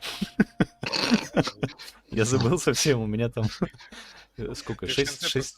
Кто модерирует этот шабаш? У меня 6 локаций, вы потом все уйдете спать, а я буду сидеть тут рассказывать. Давайте я хотя бы одну сделаю, а потом, Серега, к тебе. Так, мы как раз вот хотели... Так, что мне надо сделать? Мне надо сейчас застримить. Зачем мне застримить? Вы же и так мой экран будете видеть, да? Все будут видеть. Да, все, супер. Ну ладно, я могу постримить на самом деле. Хотя нет, глупо как-то. Ладно, вот сюда перейдем к моргу. Вот, и на самом деле сразу скажу, что сейчас буду импровизировать. Вот, и мы с Ксюшей хотели немножечко вот эту локацию разделить. Вот, потому что Ксюша хотела сказать по материалам, вот, а я хотел сказать по общему виду.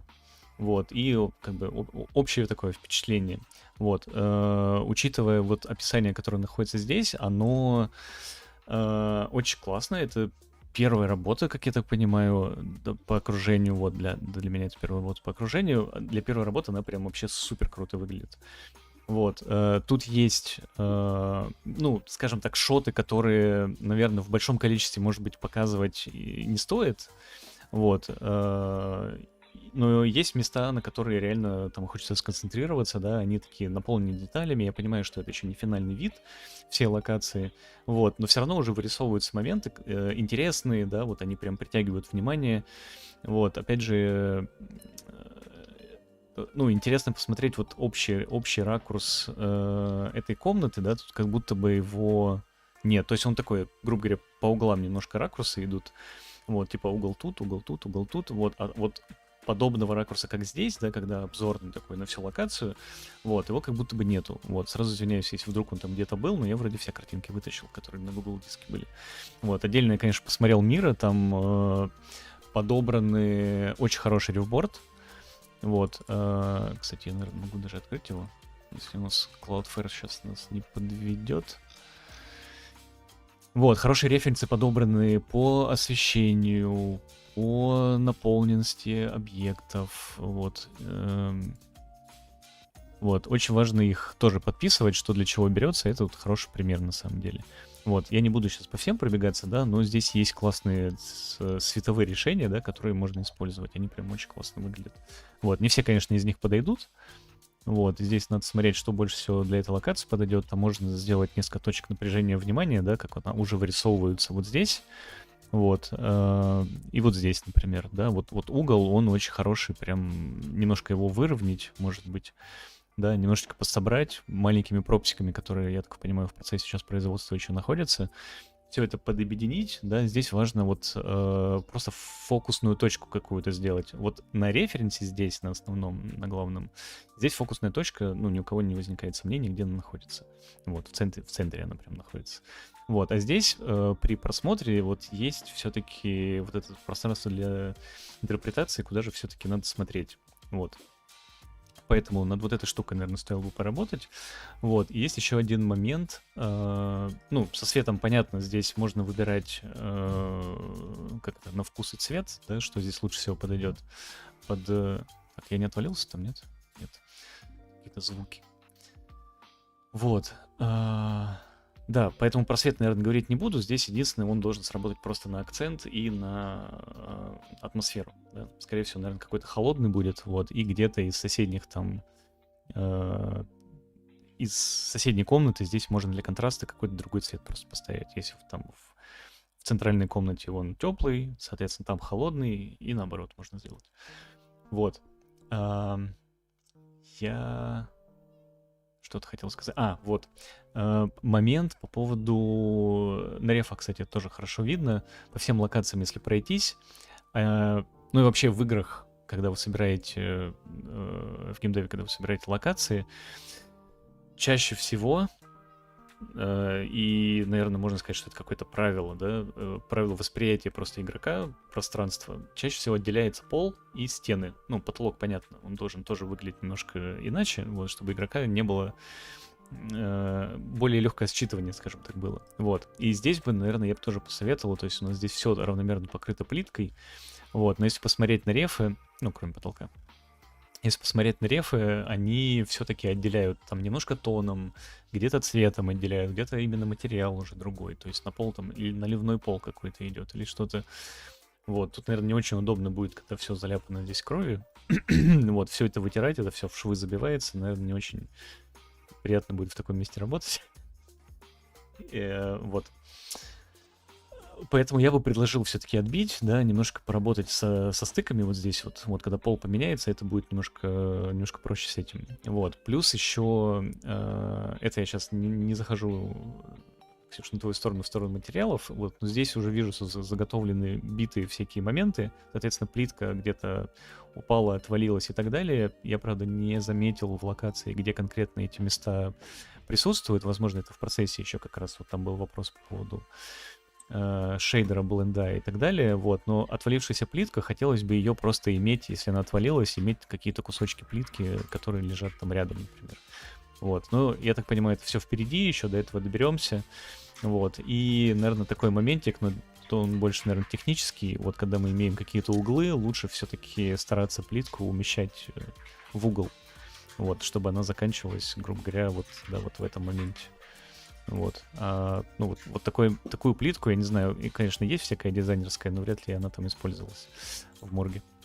Вот. Наверное, это общее, что я хотел сказать. Говорят, что у меня лагает стрим, да? Нет. Все, Ксюш, я могу, наверное, тебе передать Давай слово. я перехвачу экран. Да, так, видно. Присоединяюсь к комментариям Жени на тему того, что эффектная локация. Мне нравится, куда она двигается. Референс Alan Wake обожаю, понимаю, как он вдохновляет. Я хотела привнести немного идей по материалам. Об этом уже немножко сказал Женя. Сейчас локация выполнена в 2 материалах, на самом деле. Это плитка основная и потолок. При этом автор пишет, что она пробовала Vertex Paint, и он не работает из-за нанитов. Я сейчас прокомментирую это чуть позже. Но даже если ты сталкиваешься с такой ситуацией, я советую тогда посмотреть как бы на задачу под другим углом и подумать, окей, я не могу использовать там Vertex Paint Blend по определенным причинам и техническим ограничениям. Как я могу все-таки дать материалам больше жизни, чтобы они картинку дополняли, а не обедняли? Вот. И тут я хочу обратиться к... Так, нет, не к стриму. К миродоске, вот, которую автор пошарила. Здесь довольно часто встречаются референсы с вот такими элементами краски сверху плитки.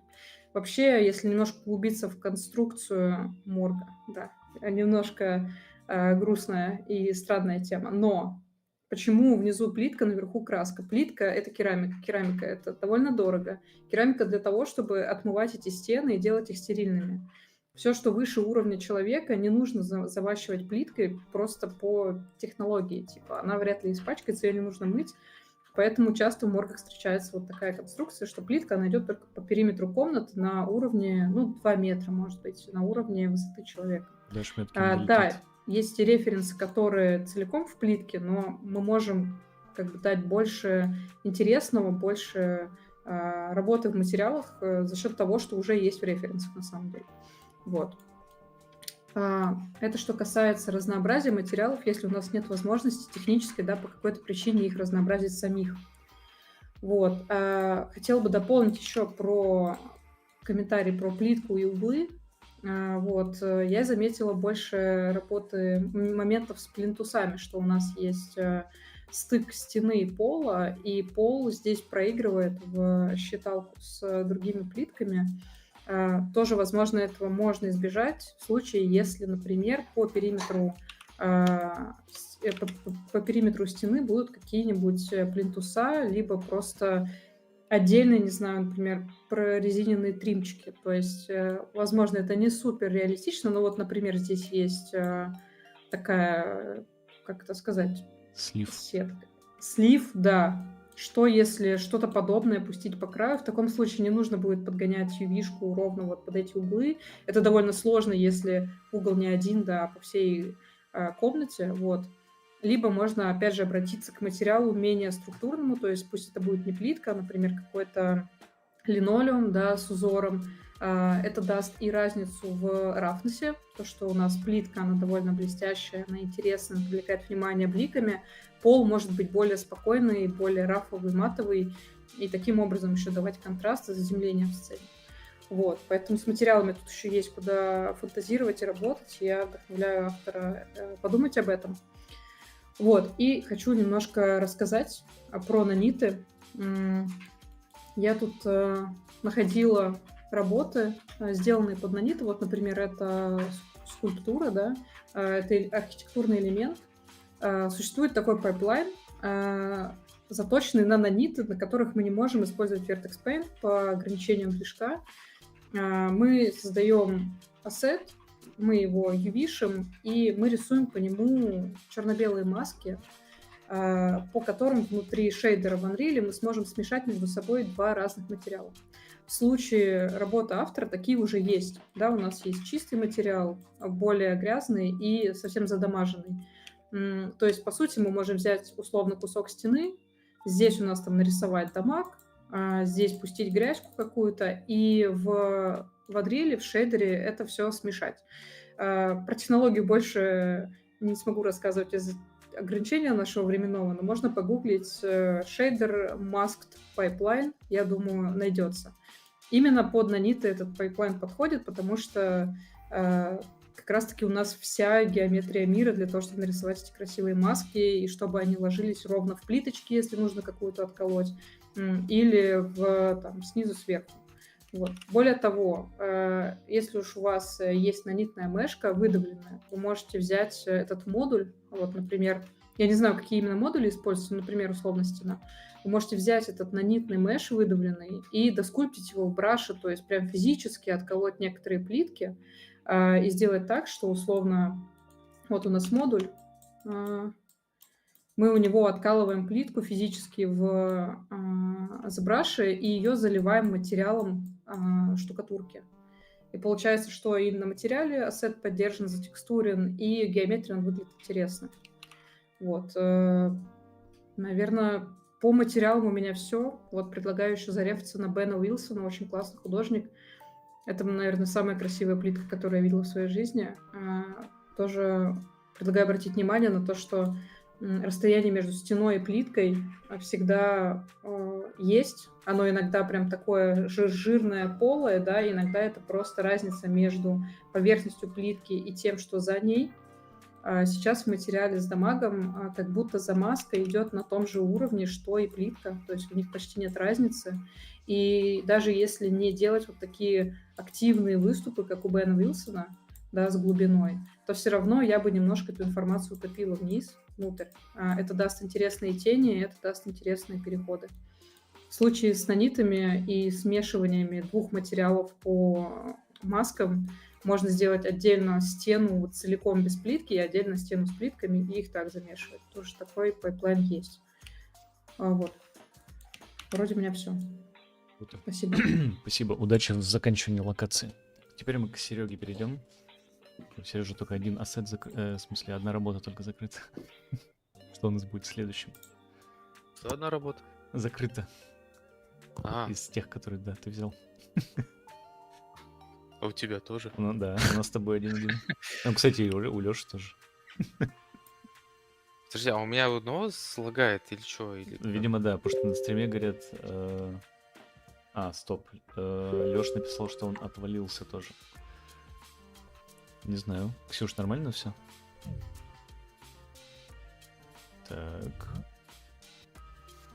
Так. вот. Лёш вернулся.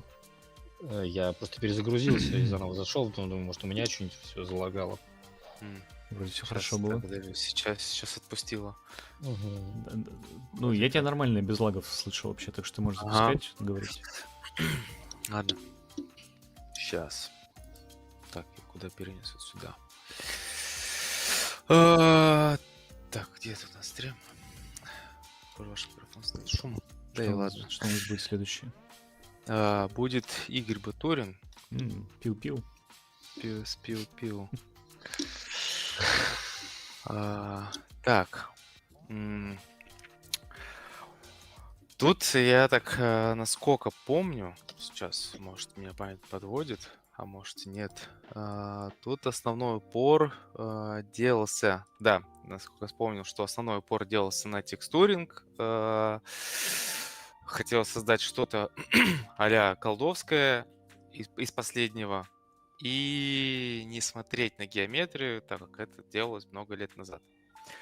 Хотелось бы начать с того, что вот этот тейк, что делалось много лет назад, не смотреть на геометрию, она не работает. Если вы вкладываете работу на ArtStation, тем более самую первую, она идет самая первая в плитках. Потому что, учитывая, что следующая идет, как бы разница очень большая. Вопрос, почему вот эта такая, типа, прям, детализированная и текстуринг работа идет после пистолетика.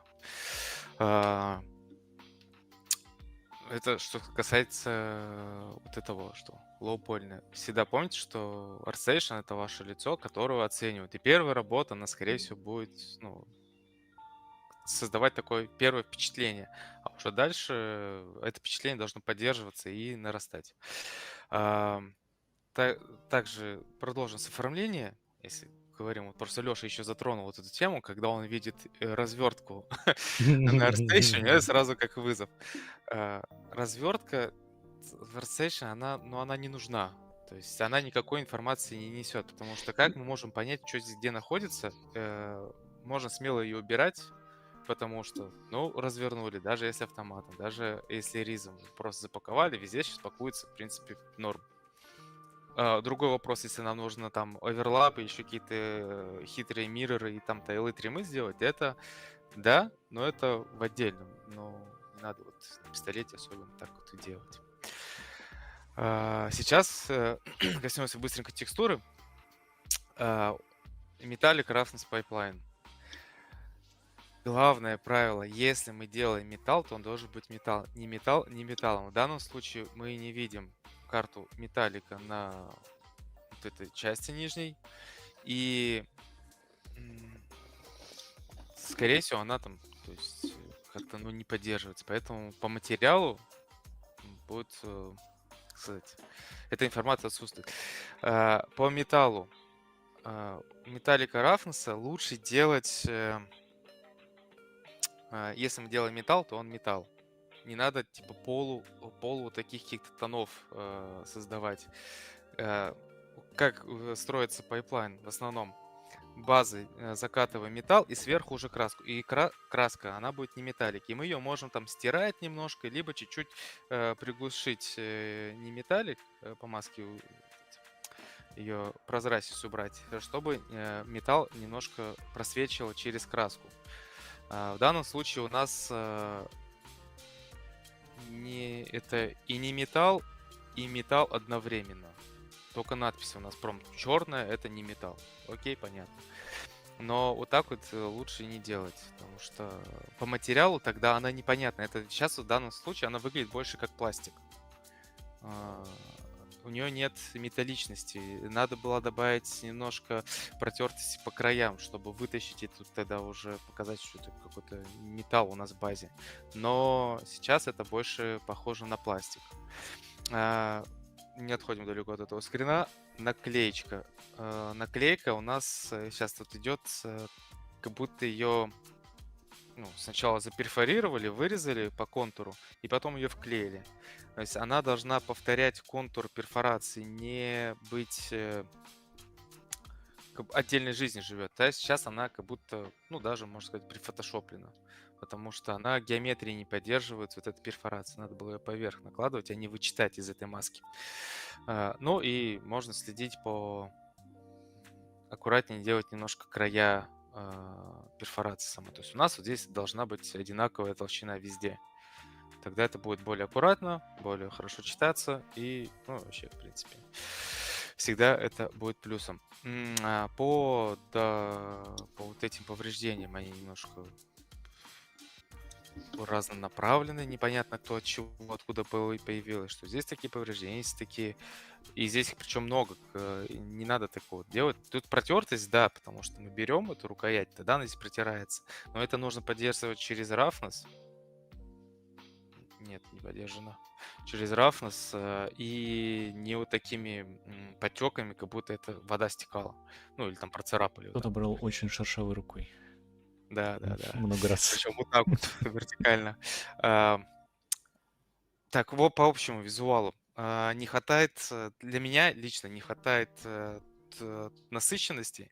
Оно такое на грани ни туда и ни сюда. Либо ее делать более милитари, либо наоборот уводить небольшой такой в абсурд, делать более яркий. Тогда это будет более выигрышно смотреться, и просто сразу привлекает внимание. Сейчас оно такое нейтральное по тону немного. А есть ощущение, что это в фотошопе просто уже после рендера немножко обработался, или, может быть, в самом рендере встроенная какая-то штука была? Что он по всем цветам такой приглушенный получился. То есть как будто поверху просто FX был. Не, я сомневаюсь. Но автор, отписывайся.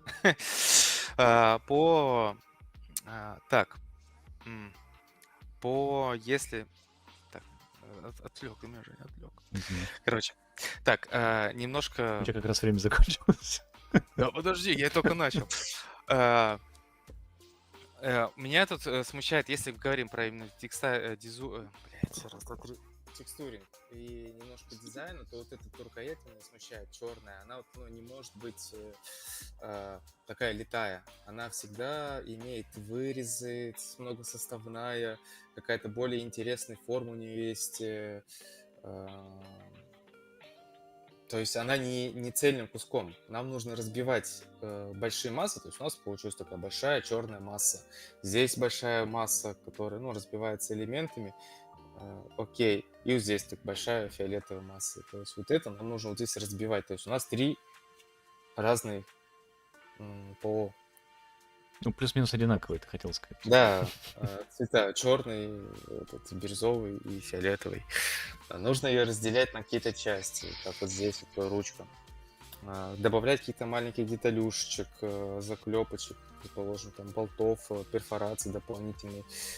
Более явный дать окантовку снизу, чтобы подчеркнуть, что это, что это вот, нисходящая вещь, она как бы встроена, как бы ее туда приделали, она не летая, не вместе со всем пластиковым телом этого пистолета. Транзишн нужен какой-то.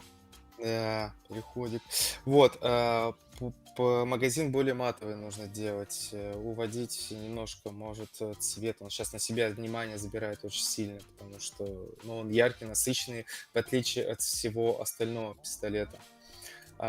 Еще один нюанс, не очень, что прям затронуло, в глаза попалось, это перфорация. Она должна повторять контуры. То есть у нас вот идет, если такой полукруг, то и здесь тоже должно полукруг повторяться. Сейчас формы спорят. Здесь идет такое направление, здесь полукруг, а здесь направление, которое потом пересечется с этим, оно не повторяет этот полукруг, оно куда-то уходит, и, соответственно, у нас набор форм, которые не поддерживаются с друг другом. Тут даже нужно либо более разные углы делать, более, ну, более острые, ну, вот как вот здесь вот одно в другое входит, и это выглядит прикольно, а тут оно не доходит, углы не агрессивные, а такие чуть-чуть, их надо либо делать параллельно, либо вообще туда вот врезать более пересечение создавать элементов, ну и повторять форму. Серег, день-день. Может, там уже несколько минут. Много, да. Второй день пошел. Да.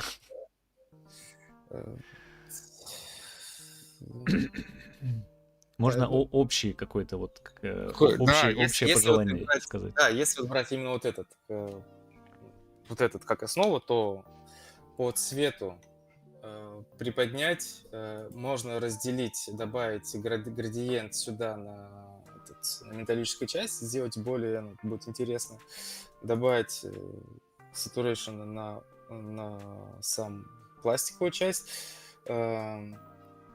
определиться, это металл или не металл у этой верхней части, ну и можно немножко подвыделить цветом какой-нибудь вот это вот, ее больше к этому привести место. При такой яркости ассета убрать черный фон тогда. Ну да, тут уже подача, тут уже другое. Вот, хороший пример пушки. Вот, плюс-минус такая же, я так понимаю, была идея у автора. И тут вот этот градиент, он очень хорошо читаемый и по материалам. Кстати, касательно материалов. Да. Просто хотелось бы отметить, что есть предыдущие работы, которые сделаны прям по материалу. Вот этот прям класс. Но здесь, видимо, преследовалась другая цель пистолета, более какая-то дизайнерская. Лучше докрутить и, на мой взгляд, и перевыложить ее. Ну, то есть доработать, либо запихнуть немножко в конец в портфеле, либо, может, даже убрать. Но так, если выбирать сложно, то надо докрутить и вот привести вот к такому вот результату, но с цветовой гаммой, которую ты выбрал. Потому что так-то гамма-то интересная, она отдает чем-то. У меня есть два подозрения. Давай. Первое, автора взломали и выложили ему эту работу. Значит, ну и опять же, сравнивая вот этот пистолет, например, и тот, который выложен сейчас. Второй вариант, автор попробовал в стилизацию. И вот здесь мог бы зайти я со своими комментариями, но я не буду. Да. Ну, то есть не определено, куда это, опять же, типа, ну, где-то вот посередине. Я, кстати, ничего не имею против оттенков металлика. Ими можно много чего фейковать. А особенно мне нравится, когда работают с пылью и грязью, которая забивается во всякие щелки Это да. и перестает делать его металличным. А я терпеть не могу белый металлик. Не, я имею в виду чистый белый. Согласен, да, но это к тому, что оно здесь не определено, что да, это. Да, Мы не можем определить материал. Тут нам сначала нужен материал, и потом уже добавлять вот эти... Кстати, да, у меня в пометках. Леш, ты читаешь как будто мои пометочки. То да, надо добавить сюда немножко рафа в углубление, чтобы читаемость формы больше придать. Все, вот. Спасибо, Серег. Ура! Мы закончили с пушкой. Давайте двинемся дальше. Хочется еще больше разбирать. Так, будем прокачивать скилл коротких разговоров. Тайм-менеджмент. Так, спасибо большое, Серег.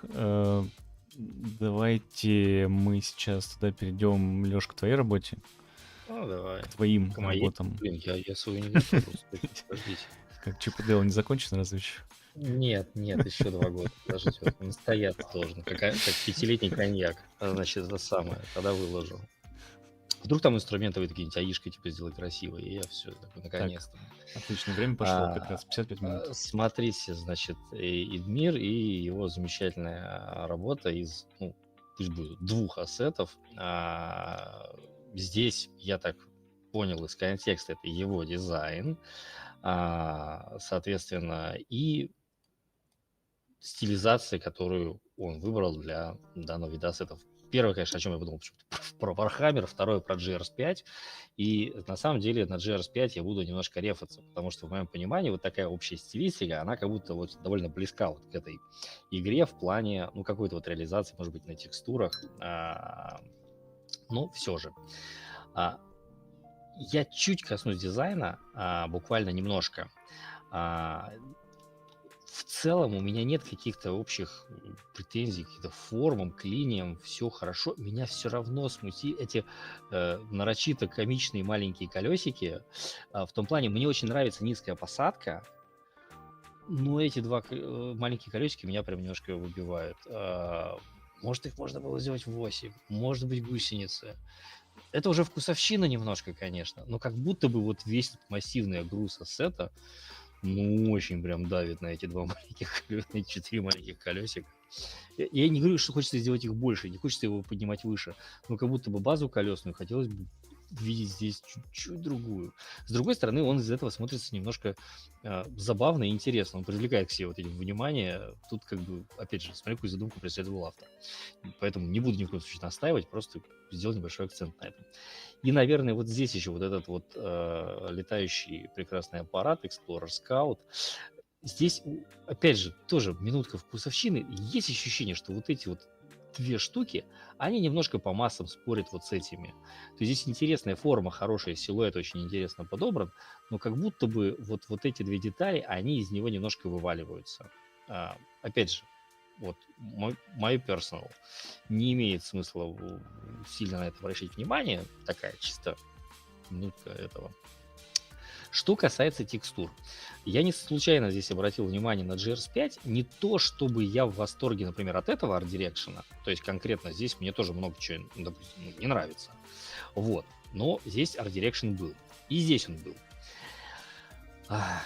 Хочется, чтобы в работе он был дальше более последовательным, потому что при том, что видно, как будто они такие ушатанные, повидавшие виды, но как будто здесь недостает еще логических продолжений в виде более понятных потеков, везеринга, какой-то ржавчины, плюс довольно равномерная курватура. То есть она здесь практически идет просто вся единообразная. В каких-то играх это преследуется и используется. В целом было бы все равно классно, если бы она поддерживала немножко силуэт. Где-то проявлялась на местах, где больше она может быть, то, не знаю, залезает кто-то ногами на эту сверху штуку, потому что потом ходит, что-то чинит, поправляет трубы, что-то чистит. То есть придать этому какого-то большего сторителла, в моем понимании. Где-то подразбить. Вот она здесь вот стерлась, даже вот интересно, потому что с дальнего расстояния вот эта вот, допустим, вытертость, она очень классно читается. Вот подобных вот вещей, может быть, не хватает на всем ассете. Где-то ржавчинки. Вот верхняя часть, она, по идее, должна подвергаться большему везерингу, с нее там больше стекает, может быть, не знаю, стекает дождь, он здесь от этого собирается больше грязи, здесь он чуть более чистый. Интересная поддержка какая-то градиентами. Немножко не уверен вот в правильности, сущности вот этих 2 разбивок, что вот здесь от голубого к синему, и здесь от голубого к синему.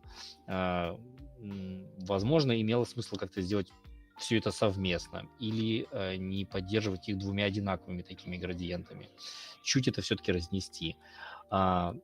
Много очень здесь вот этих вот надписей. Они издалека складываются, как будто здесь просто, ну, какой-то штрих-код в 3 ряда. И, кстати, может, он есть? Может, я гоню? А, слушай, мне... Все, окей, это штрих-код в 3 ряда, я не буду. Все, все.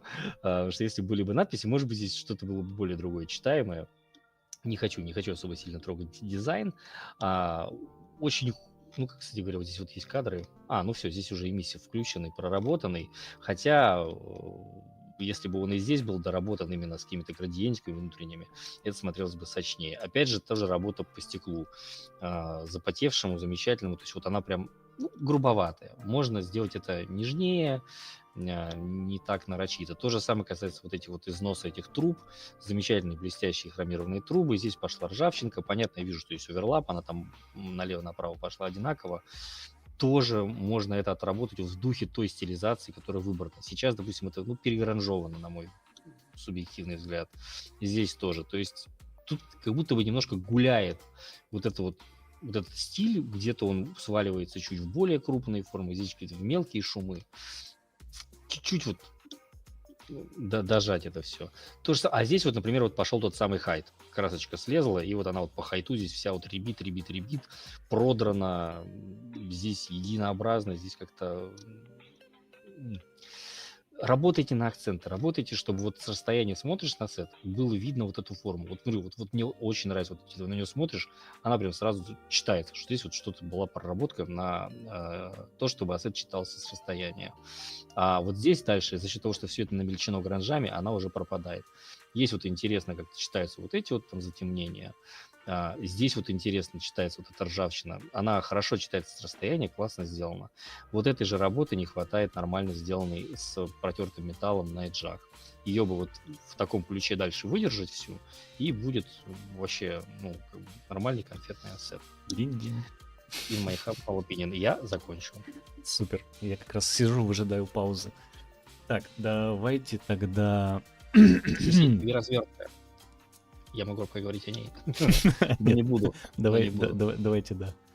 Я лимитирую тебя по времени. Так, у меня пожелтел весь экран, очень не вовремя. Ну ладно. Так. Надеюсь, нам это не помешает.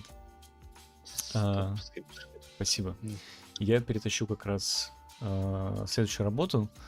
Вот, сразу извиняюсь, что автора я не вынес. Можете написать в чат, что это моя работа. Жень, Класс. можно я спрошу кое-что? Да, конечно. Ты смотреть, где в прошлый раз мне пришлось YouTube включать, чтобы... Ах, вот вы такие ленивые, да, получается? Ладно, сейчас пошарим. Да, из-за этого все лагать начало. Сейчас тогда пошарю экран. Так, весь экран. Все, должно быть видно сейчас.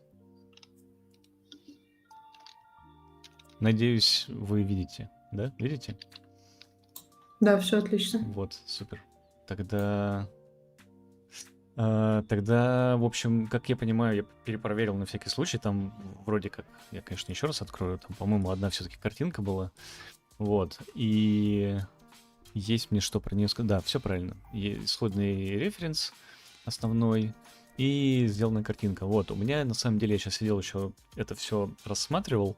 Сейчас я покажу исходный референс. Вот. И, да, и вот картинка. Такое ощущение, что она даже как будто бы не в Unreal рендерилась. Есть у меня такое ощущение. Вот. И вот что я хочу сказать.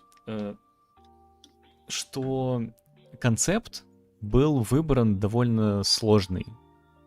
Вот. Из-за того, что у него огромное количество разных деталей, он в принципе, наверное, не очень хорошо сбалансирован. То есть сверху он знаете, он такой информативную, наверное, несет в большей степени функцию, чтобы показать, знаете, как студенты, когда делают, там у них есть задача, особенно у, господи, хотел быстро сказать, этого художника, Фенджу, по-моему, да, Фенджу School. Вот они такие штуки делают. Вот. Функциональный концепт, который просто показывает, там, вот это место, там, не знаю, ученого, да, или вот он, там, не знаю, какой-то там супер силами, да, вот он черепашка ниндзя, я не знаю, кто он. Вот. Ученый черепашка ниндзя. Вот. И здесь очень много всего нарисовано. То есть это больше выглядит как задача для концепт художника, который учится вот, определенным навыкам, да, и не совсем этот навык упирается в то, чтобы показать там какую-то финальную игровую локацию, да, потому что, во-первых, она очень-очень узкая, она она, может быть, подойдет для какого-нибудь point-and-click квеста, вот, но для того, чтобы там от первого, от третьего лица здесь побегать, наверное, она не очень свободная, скажем так, вот. Поэтому есть некоторые вопросики к концепту, вот, но мы перейдем к моментам, которые, наверное, в первую очередь бросаются в глаза. Это есть ощущение, что здесь не совсем до конца определен стиль общий, да, в котором двигаться, потому что здесь есть и, там, не знаю, гиперреалистичные там текстуры на стенах с кирпичом, и стилизованный скульпт там на ступеньках, да, и какие-то вот FX, которые так немножко странно отрабатывают, да, не совсем понятно, вот там вода, это не вода, какая-то жидкость, да, она слишком прозрачная, чтобы казаться густой какой-то, вот не очень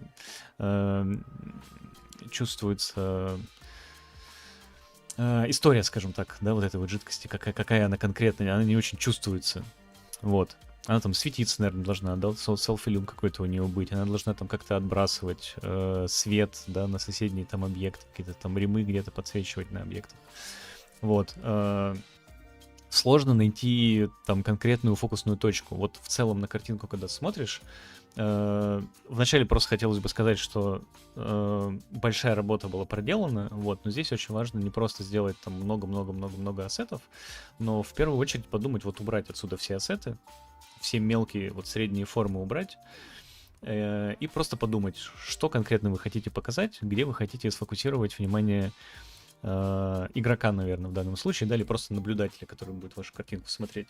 Вот, здесь очень много фокусных точек, и глаза разбегаются, да, хочется и сюда посмотреть, и сюда посмотреть, и сюда посмотреть хочется, и здесь хочется посмотреть, и здесь эта штука очень интересная, вот, и хочется, в общем, везде посмотреть, и в итоге, как бы, человек не понимает, а куда смотреть, вот, из-за этого создается такое не очень комфортное впечатление, вот, это первый момент, да, что хотелось бы вот определиться с точкой фокусной, вот, второй момент уже подключать источники освещения, да, что какие-то мы уводим на бэкграунд, да, которые не очень видны, то есть вот от таких ярких нужно избавляться, либо сильно гасить их, вот, оставлять там приоритетные, например, да, выделять вот этот угол, что пусть у нас там наблюдатель смотрит сюда, вот, или вот этот угол, наоборот, выбрать, вот, в общем, что-то здесь конкретное показать.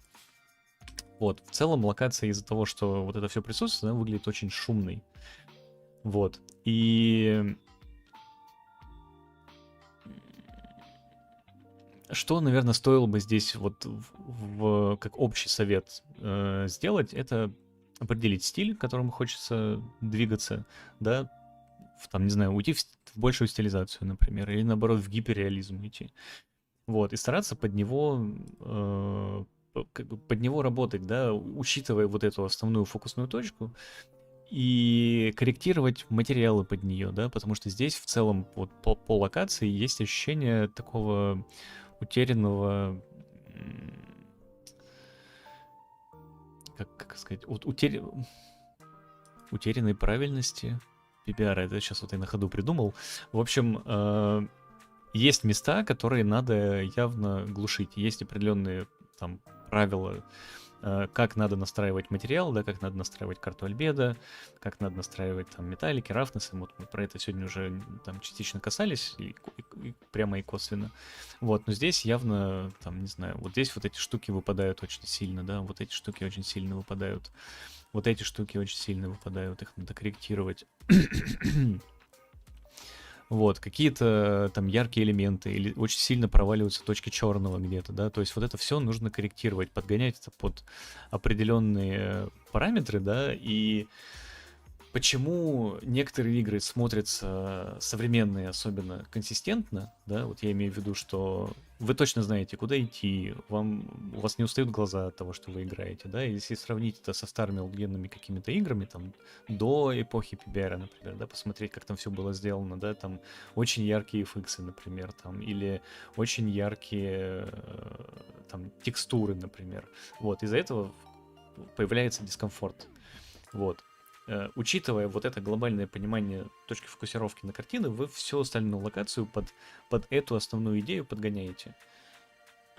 Вот. Светом, текстурами, количеством объектов. Что-то, какую-то часть можно увести в тень, там какую-то больше подсветить. Где-то объекты, может быть, лишние убрать, потому что, да, их тут реально очень большое количество. В общем, это такое, наверное, вот эта штука очень сильно выбивается, да, например. Белая книга такая, как этот чувачок из Mortal Kombat, который хи-хи выскакивает. Вот. В общем, пожелание, наверное, такое. Вряд ли, наверное, эта локация будет переделываться. Просто там для следующих работ вот эти пожелания хотелось бы, чтобы они учитывались, и работа будет восприниматься гораздо более комфортным образом для наблюдателя. Тут, наверное, все. Поэтому давайте двинемся дальше. Я остановлю... Так, закрыть доступ, все. Так, у нас к Сереге, да, мы переходим теперь? Да, я хотел сказать. Так, опять секундочку. А вы почему мне не говорите, что я пересидел там? Я наверняка пересидел. Кому что, думаешь, следим, что ли, за тобой? Ну, начинается. Так, Следите. перейдем к работе Романа Киреева. Мгм. Кстати, прикольная работа, она мне Ты только понравилась. не забудь постримить экран. А я, да, и не забываю. Вот я включил. М. Сама работа по себе, ну, изначально, когда смотришь, прикольная. Ну, она мне понравилась, особенно зелененький, вот это все, мрачная атмосфера, прикольно. Но когда начинаешь, проблема всегда у работы, то есть когда первое отношение такое прям прикольное, а потом, когда начинаешь в детали смотреть, замечаешь, где что можно подправить, улучшить, на что обратить внимание в дальнейшем и тому подобное. Тут я, признаюсь, немножко так вот долго смотрел, и я только со временем заметил, что здесь есть крысы. Вот, они есть. То есть, типа, основное напасть, я так понимаю, это вот еще крысы плюс... У них еще глазки светятся. Да, вот. Но, Мощно. а тут как бы сложно было заметить изначально такой, ну, зеленый дым, что-то, какой-то знак в небе, крысиный Бэтмена вызывает, но их-то я и не заметил. А, Это как вступление. Подождите. Там что-то про крыс, по-моему, было, нет? У меня Это топ Siri сейчас сама был. зашла, да. Я не знаю, чего это она. Я даже телефон не А, это брал. Алиса, что ли? Нет, Siri даже вообще на А. телефоне. А, Она комментить Короче, начала работу тоже, походу. Да, начнем, наверное, с конца, как ни странно. Про выбор референсов. Сам референс, вот этот основной, он прикольный, он такой атмосферный, с небольшой историей маленького городка. Вот этот референс для вдохновения был. Тут, потому что динамика, какая-то опасность, крыс, все дела из Вархаммера. Вот этот референс, он немножко выбивается здесь, потому что больше... Здесь, если мы про атаку, баталию и какую-то надвигающуюся опасность, то здесь опасность, она как будто притаилась сама по себе. Тут разные атмосферы картинок, они не мэчатся между собой. Тут туман такой спокойный, какой-то больше лавкрафтовской истории отдают. Здесь же, ну, такое таким нападение Вархаммера. То есть тут не определился автор немножко, ну, то есть попаданием референса друг к другу. И вот этот Lightning Atmosphere Mood референс, он тоже не подходит немножко к локации данной, потому что это больше про загадочность, более про такое спокойствие, что ты туда входишь, и такая густая атмосфера а-ля Silent Hill какого-то. Что где-то там это что-то, что будет меня пугать или напрягать. Но не Тут с этим. налет мистики Тут как надо будто было есть. выбрать. Да, тут мистика, здесь опасность, которую мы видим и которая прет на нас. То есть надо было определиться, какой из двух выбираем. Ну, в целом, референс прикольный сам по себе. Так, тут с деталей. Сама картинка, она немножко смотрится плосковатая по...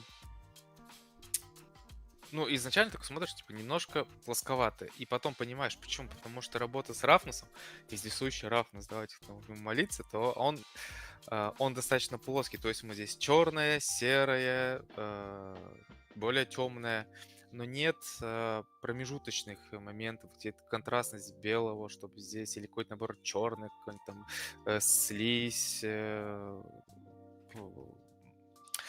все, оно, короче, рафнес соответствует одному объекту. То есть он серый, будет объект серый. Но не хватает на него детализации вот это по рафнесу, так же, как и по цвету.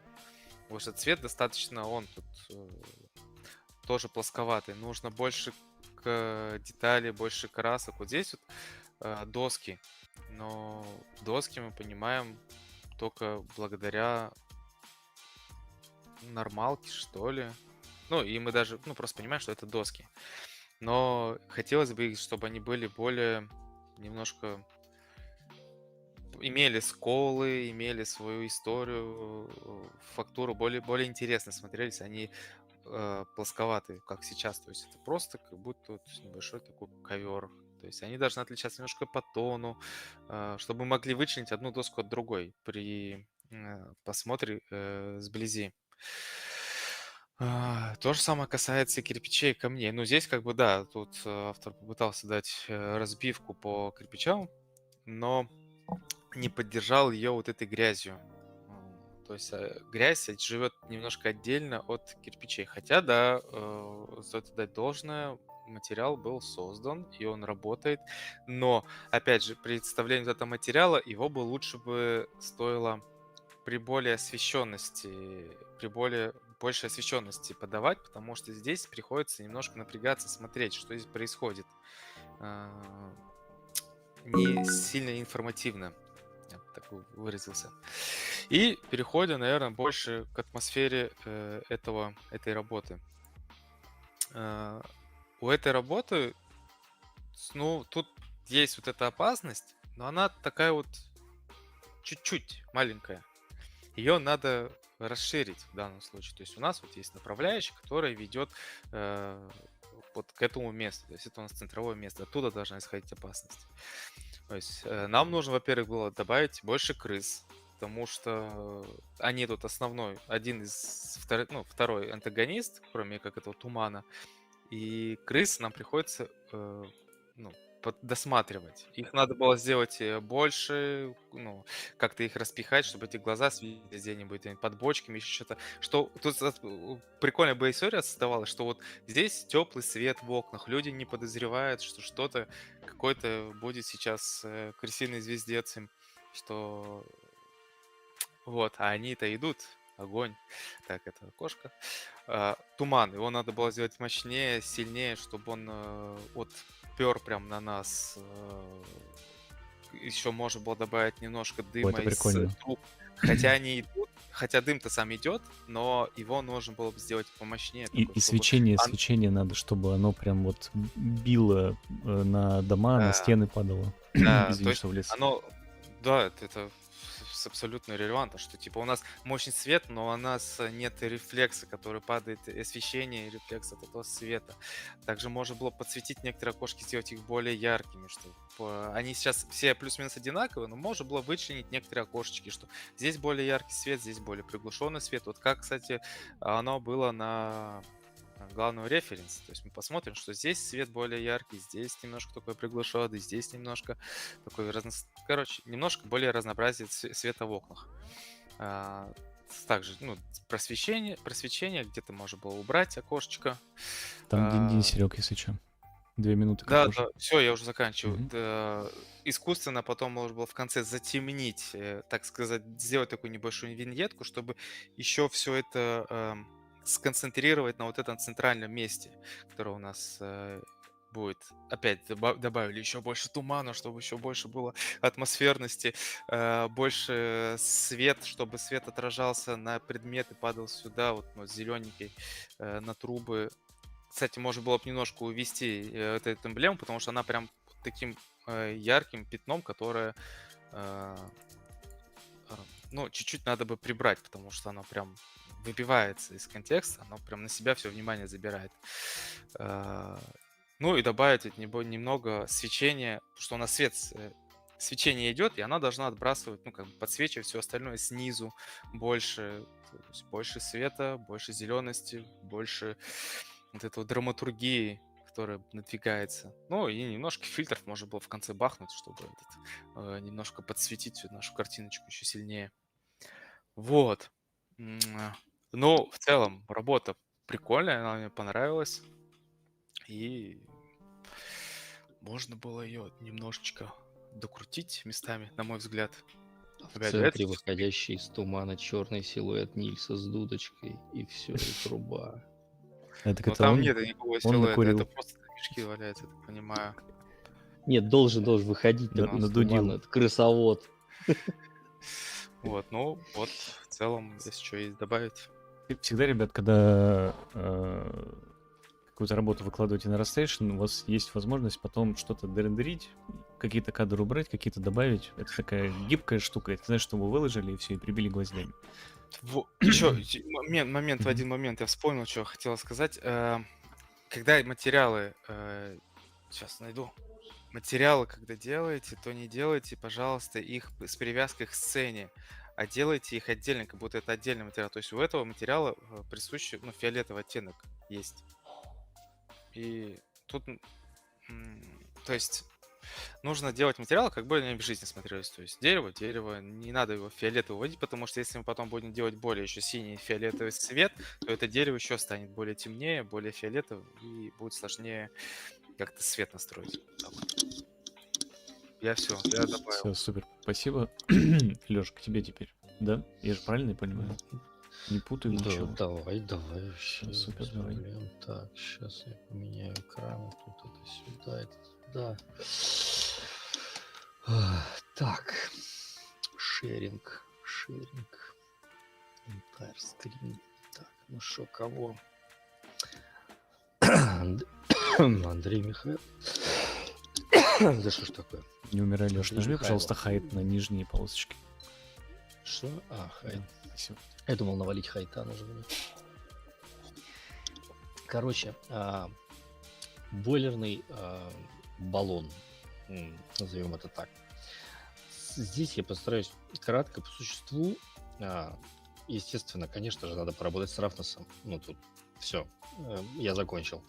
Значит, первое, очень жалко, что, к сожалению, часто ребята, которые вкладывают работы, особенно касающиеся каких-то пропсов, относящихся, ну, скажем так, к реализму, вот вообще к чему угодно, но лучше к реализму особенно, не прикладывают свой ревборд. Вот когда он есть, это всегда классно, ты понимаешь хотя бы, на что человек опирался. Когда его нет, сложно судить об этом, но фидбэк получается, приходится собирать все это самому, анализировать, понимаешь, вот делать за вас эту работу, потом рассказывать, почему еще не так. Это нужно время. Разбивка по материалам базово. Ржавчина имеет совершенно другой относительно краски roughness, структуру. Ржавчина – это очень богатый для любого художника материал. Она может иметь миллион оттенков рыжего, коричневого, красного, черного и всего-всего-всего. Она должна прям отстоять от ассета очень сильно. Если мы посмотрим на любой ржавый баллон, миллион вариантов оттенков всего здесь происходит на ржавчине, и она разительно отличается явно по блескучести, да, по рафнесу, по всему, от непосредственного баллона. Естественно, ржавчина далеко не всегда так богато и обильно вываливает, как здесь, например, на этом референсе. Из-под него может проглядывать какой-то более открытый металл экспонированный. Тоже там заветренный, он там не блестит супер-пупер, но он бывает тоже есть. Здесь, конечно, проделана работа с хайтом по тому, как чипсами отваливается краска. На самом деле можно поискать либо более качественные фотографии, из которых вытащить всякие различные варианты дамага, которые потом накладывать, того, как краска растрескивается вокруг ржавчины. Прикольно, что на самом деле есть какая-то работа, сделанная вот по вот высветлению краешков. Это уже как бы хороший задел для нормальной работы, потому что, да, если посмотреть, например, на рефы, где-то, где она вот отсырела, здесь краска, она еще, но прилегает, она более темная, она уже отслаивается, она висит в воздухе практически, она уже белеет здесь, дальше пошла ржавчина. Эту всю тему можно дожимать, безусловно, но как будто вот чуть-чуть вот более качественной работы. Либо просто автор пока только еще пробует себя и, допустим, просто немножко не дожал вытащенную какую-нибудь альфу в фотошопе, просто ее нужно немножко доработать, и будет все уже сильно лучше. Вот. Второй момент, ну, здесь я про ржавчину тоже ничего говорить не буду, на самом деле просто надо с ней еще поработать. Она не бывает такой хаотичной. Она скапливается в определенных местах, по определенной тоже своей логике. То есть где-то она здесь соблюдается, где-то здесь какой-то идет такой творческий хаос. Еще хочется обратить внимание, что ассет смотрится довольно пусто. То есть, несмотря на присутствие всяких различных элементов этого износа, он смотрится пусто потому, что ему не хватает каких-то технологических всяких штук. Каких-то надписей, которые были, наклейки, какие-то бары, какие-то, может быть, штампы, чего-то, что добавит этому ассету просто интересных всяких акцентов, и с разных ракурсов он будет смотреться тоже классно, потому что видно, что он как-то изготавливался и имеет какие-то свои, не знаю, порядковые номера, таблички, индексы и все, что связано с тем, как он будет эксплуатироваться. Эти-то бывают наклейки, бывает и господи, на шпильках приделанные штуки, приклеенные, приваренные, миллион вариантов. Эту историю со сторителлом можно даже продолжать. То есть, допустим, если взять какой-то вот ассет, здесь вот база, у тебя есть зеленый вентиль. Здесь что-то делали, меняли у этой штуки вентиль, здесь какая-то вещь более старая, более новая. Ну вот, допустим, 2 трубы скрутили, меняли гайку. Здесь гайка более новая, чем вот эти штуки. Это уже вопрос просто к сторителлу, потому что всегда есть о чем задуматься, с чем поиграться. То есть, да, там другой краской покрашенные трубы, вот они там тоже по-другому изнашивались. Ввести какие-то дополнительные цвета и почистить ассет. Немножко почистить. Пусть будет этот хаос, но за счет разбивки по рафнесу, цветам и каким-то элементам у даже условно простого баллона может быть очень интересная визуальная интерпретация. Плюс все-таки добиваться большей работы с материалами. То есть такое ощущение, что вот эти вот, допустим, мазки черные, которыми закрасили безбожно эти манометры, они уже делались на последнем дыхании, они просто черным просто намазаны. Что это черное? Это там, механик уже умирая, там масляными пальцами там по ним провел или что? То есть что это за материал? Почему он остался только на датчике, но никакого следа дальше нет? Он как-то смазался, он тек или что это было? Какая-то пыль. То есть обычно все-таки приборы используются чаще всего, и их, наоборот, протирают. Он был там замасленный, он был там запыленный, его кто-то протер, чтобы посмотреть, что там за показания. Здесь явно их давно никто не протирал, а хотелось бы, это всегда тоже интересно. Там динь-динь. Вот. А я практически, собственно говоря, и все. Ну, то есть, такой-то основной поинт по таким вещам, это вот у меня, пожалуй, все. О, как прикольно. Сработало. Ребят, придумайте, подписчики, смотрители, зрители, какой-нибудь джингл, который я могу включать вместо этих нескольких динь-диней. Вот, скидывайте в Discord. А я на самом деле хотел сейчас быстренько сказать, потому что у нас некоторые ребята сейчас, возможно, уже начнут отваливаться, потому что время позднее. Вот, я хотел сказать, что у нас все это выходит под эгидой Ментор Кампуса.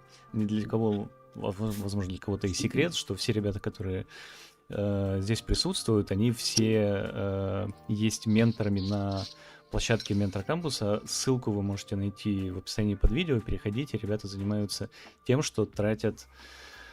точнее, не тратят, они передают свои знания, накопленные за многие-многие года, с одной стороны, кранча, и с другой стороны, приятного времяпрепровождения в своей любимой профессии, на то, чтобы эти знания вам передать, если они вдруг вам нужны или вашим друзьям, рассказывайте. Многие ребята уже прошли через занятия с нами, скажем так, и на сайте вы можете посмотреть уже готовые работы, они постепенно будут пополняться, у нас бэклог там определенный есть, вот, поэтому не пропускайте, стримы здесь проходят с периодичностью, мы вот хотя бы раз в месяц стараемся, ну, там, в полтора, может быть, в зависимости от нашей загрузки, собираться, делать вот такие вот фидбэк-стримы, и в Дискорде обычно про это пишем, поэтому тоже всех там ждем. Но мы еще не заканчиваем. Вот. Так, у нас... моя Можно очередь. я Да. вклинюсь? Да-да-да, конечно. Вот. Женя так радостно сказала, что мы еще не заканчиваем, но я, пожалуй, отваливаюсь. Но это мы не И заканчиваем, хотела- да. Но вы не заканчиваете, это прекрасно. Хотела сказать большое спасибо Жене за организацию, ребятам за такие глубокие, крутые фидбэки. Вот, спасибо, что дали возможность тоже пофидбэчить и передать часть знаний. Все, кто пришли на фидбэк-сессию, вы очень смелые, крутые ребята, потому что это нужно еще смелости набраться, свою работу показать до завершения ее, до поста ее на ArtStation. Вот. Поэтому всем спасибо. Жду вас на Метрикс. Приходите, будем текстурить, повышать локации ваши и пропсы. Вот, Спасибо, всем Ксюша, большое. Я Да, отваливаюсь. мы Пока. тебя отпускаем. Чтобы Ладно, все знали, что мы здесь серьезные люди, на самом деле, фидбэком занимаемся. Пока, Ксюша, хорошего вечера. Так, у нас остается... да, сейчас моя очередь, насколько я помню. Давайте перейдем быстренько. У нас есть Никита Калинин с его работой. Так, я сейчас ее тоже пошарю. Где у нас тут трансляция экрана? Леша уже в боевой готовности. Леша еще бежать домой. Да, ты же пойдешь домой Нет. сегодня? Не будешь ночевать? Я надеюсь. Так, мы постараемся сделать это быстро. Никита, с работой, которая пока что, я так понимаю, unlisted, и видим ее только мы, и все, кто приходит на стрим. Вот. Это sci-fi локация, вот, мы можем по ней пробежаться, и в самом-самом-самом-самом-самом конце увидеть референс, на который... Сейчас дойдем до него. На который Никита опирался. Вот. И что здесь, наверное, в первую очередь хотелось бы сказать, что, скорее всего, этот концепт, он довольно старый. И здесь, ну, по типу sci-fi, наверное, да, здесь можно определить... Есть же мода, скажем так, да, есть тренды, есть вообще стиль, который там меняется со временем. Вот, наверное, за исключением моментов, когда хочется специально показать вот что-то такое, вот вернуться back in time, да. Но что важно понимать, концепты, они рисуются не обязательно досконально, прям до последнего болтика. Вот, и когда вы смотрите, то есть они тоже, вот такие концепты, мы уже сегодня с ними встречались, они определенную функцию несут, они вам рассказывают, там, вот эта локация состоит из такого количества комнат, вот эта зона там отведена там для сна, допустим, хотя что странно, да, вот на входе вот здесь вот только заходишь в квартиру, сразу сон, это немножко некомфортно, но, возможно, концепт об этом не подумал, ну ладно. Да, есть там... как-то комната-студия, да, сейчас называется, в таком стиле, да, и какие-то вот sci-fi там дополнительные элементы, рабочее место там и так далее. То есть это такой функциональный концепт. Вот. Теперь, возвращаясь к его реализации, тут что можно отметить, что в целом, когда смотришь вот по крупным, наверное, объектам, да, вот по формообразующим, которыми являются там стены, пол и вот общими мазками, есть ощущение того, что если мы вот, не знаю, умеете ли вы смотреть на работу таким образом, отключив вот просто лишние детали оттуда, да, убрать все коробки, убрать вот это вот кресло, которое в центре стоит, да, абстрагироваться от всего и посмотреть просто на большие вот, крупные формы. Вот стена есть вот здесь вот нарисованная, да, или вот этот вот короб, который, не знаю, это кладовка или что-то такое. Вот. Если посмотреть на них отдельно, абстрагировавшись от других там пропсов, вот, то в них самих не хватает деталей.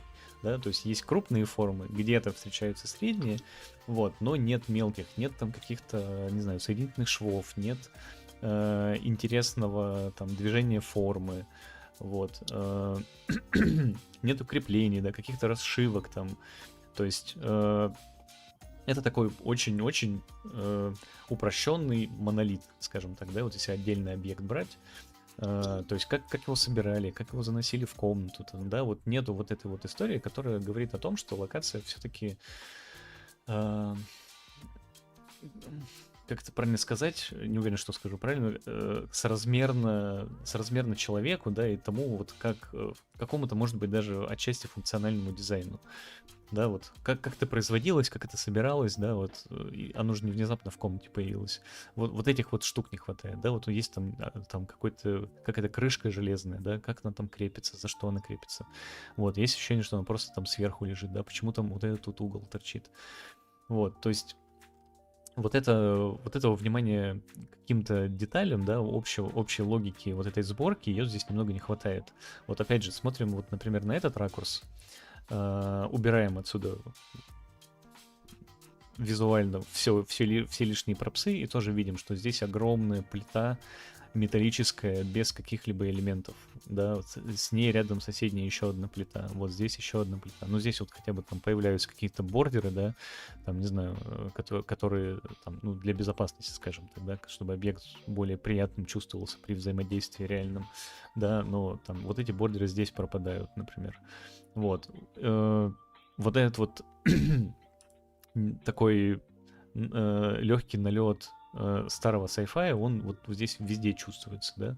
Есть ощущение, что локация как будто бы делалась для игры, которая там, не знаю, там в начале нулевых, да, или где-то в середине десятых примерно делалась, да. Ты не узнал игру, Жень?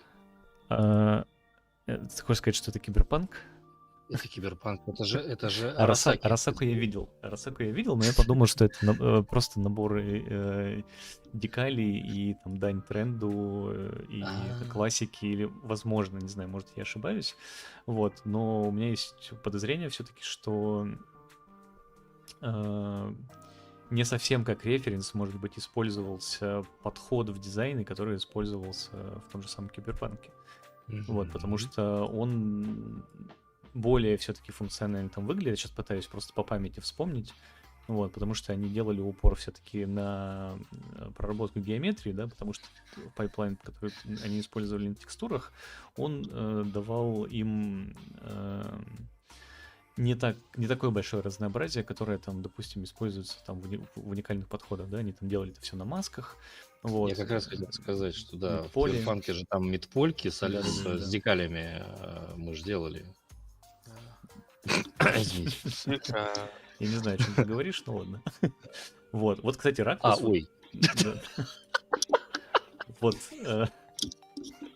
этот ракурс, он на самом деле прикольный, потому что мы, ну, не видим, наверное, сблизи некоторых деталей, да, и он такой, он ближе вот как раз к тому, который был на концепте. Наверное, он вот больше всего, может быть, давайте сравним, может быть, стоило его поместить на самое начало, на переднюю картинку, да, чуть-чуть угол, может быть, сузить, вот, немножечко вкусное расстояние, может быть, поменять, да, и рядом просто поставить вот оригинальную вот эту штуку и просто дать для сравнения, да, вот, типа, вот так оно в 2D было, вот так оно в 3D выглядит.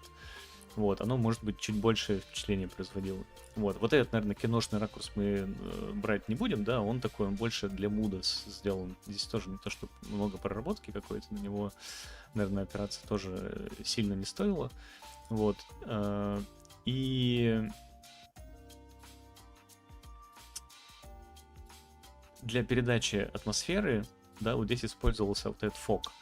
Но здесь его стоило настроить чуть более аккуратно, да, во-первых, вот создается такое абсолютно равномерное такое впечатление полностью заполненного вот, я не знаю, с чем сравнить, но, в общем, полностью равномерно наполненным дымом. Ну, кстати, не, в 80-х, не знаю, вспоминать тот же, например, «Бегущий по лезвию», вот, там... Нет, ты его не трогай. Мы такие, из категории Б берем. Вот, ну, короче, да, я классический вот этот бегущий... Стоп, бегущий по лезвию. Ну да, Blade Runner, все правильно.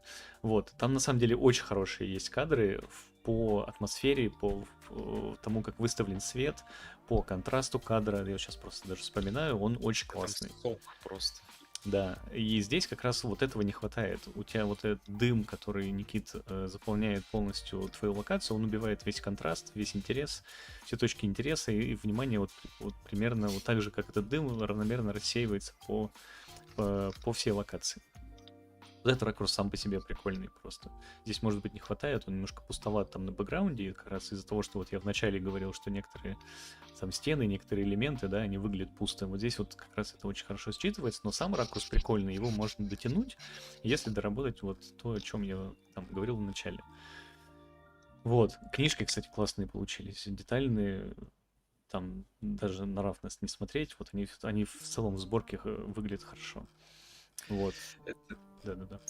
Да, я хотел бы добавить, наверное, это есть небольшое, так сказать, общая черта у некоторых авторов, что берутся за монструозные проекты, которые очень сложно дотянуть, вытянуть, и нужно как-то более сосредоточиться на хотя бы на одном ракурсе или на двух, не пытаться всю локацию собрать, и поэтому распыляется внимание там, ну, это прям, ну, это очень большая работа, чтобы вот собрать всю локацию и внимание к деталям уделить. Несколько предметиков, расставить их и больше уже со светом работать и с текстурами. Тут я что могу, наверное, посоветовать? Тут есть, на самом деле, если посмотреть на концепт, тут есть подсказка к тому, как можно там поработать со светом, да? Во-первых, сделать общую картинку чуть более контрастной, во-вторых, у нас здесь есть огромный вот этот вот портал, из которого, по сути, должен выливаться свет в комнату. Советую сконцентрироваться на нем, все остальное приглушить, свет может быть не ставить прям так в лоб, да, у нас основная задача подсветить центр, да, он во всех вот референсах, которые там мы ниже видим, этот центр, он выделен там, вот здесь надо сделать то же самое, поработать, убрать вот этот равномерный фок, который, да, вот стандартный анриловский, возможно засунуть туда, ну, во-первых, когда свет будет более правильно выставлен из окна, это будет все падать с гадрейсами, это будет смотреться гораздо прикольнее, добавить туда дымы, которые будут более фактурными, да, и они чуть более локальными будут, они не будут так полностью заливать всю локацию. В постпроцессе потом еще добавить там каких-нибудь эти пылинки, которые там летают, да, реагируют на свет. Вот, у тебя и контраст в сцене появится, и точка фокусировки появится. Вот, и сцена в целом будет выглядеть симпатичнее. Вот, я не буду, наверное, сейчас там в какие-то прям супер детали уходить, вот, но можно постараться вот и в том виде, как она сейчас есть, минимальными средствами доправить, вот. И вот этот, наверное, супер яркий желтый, красный, надо будет, ну и вот экраны, можно чуть-чуть их пригасить, все-таки это часть локации, это не там UI игры, вот, его надо все-таки держать в определенных диапазонах, потому что у локаций есть определенные диапазоны, в которых они существуют. Для персонажей есть свои диапазоны цветовые и контрастные, для UI свои, вот, а для окружения свои. Вот, на этом я, наверное, остановлюсь. Да. Долго-долго. А вот что вы молчите опять? Почему? Он так, ты же хозяин Сами всего виноваты. этого Такой же действия. хозяин, это дети хозяева в лагере. Так, кто? Я забыл, кто. Серег, ты? Я Да, сейчас, окей, давай. У тебя последняя как раз работа, да, осталась? да, то я уже Мгм. 3 часа сидим уже. Все, давайте заканчиваем. Туговатенько идет. Время пошло. Фото Булата Насыбулина. По описанию, которое было дано в Дискорде, я могу сказать, что атмосфера, она, ну, попал. То есть это утренняя, весна, утро. Солнечное такое. Прикольно, ну, именно по свету, по теплоте. Очень здорово.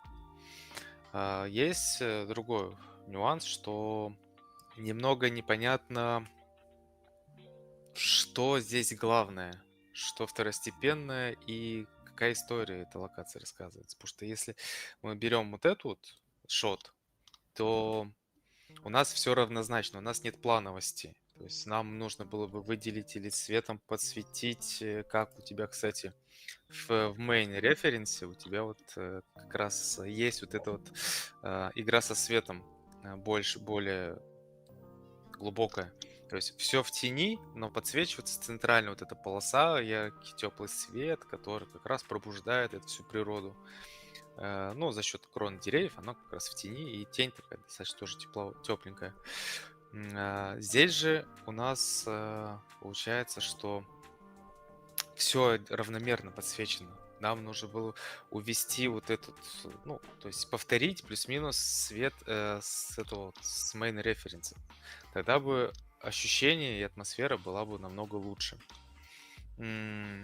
Вот если мы переходим дальше к этому шоту, то здесь композиция прям она, ее грубо будет сказано, но ее нет. По причине какой? Что у нас есть два объекта, которые достаточно подсвечены. Вот этот и этот. Но у нас... И это говорит нам о том, что что-то должно быть в центре, на что мы должны обратить внимание. Но здесь этого ничего нет. Было бы неплохо как бы вот взять вот этот вот домик, перенести сюда, как-то его отзеркалить и так, чтобы дорожка туда вела. Ну, что-то там со светом поиграться, предположим, плюс-минус, чтобы создать какую-то историю, что вот сюда в храм ведет эта дорога. Потому что мы же художники, мы же склонны преувеличивать, где-то утрировать, то есть, делать как нам будет выгодно, и чтобы показать историю. Вот, то есть два равно подсвеченных ассета, и по центру у нас ничего нет. Опять же, у нас есть особая плановость. У нас есть передний вид, передний план и прям задний план. Чего не хватает, прям хотелось бы среднего. Вот деревья увести немножко, какую-то более дымку или еще что-нибудь.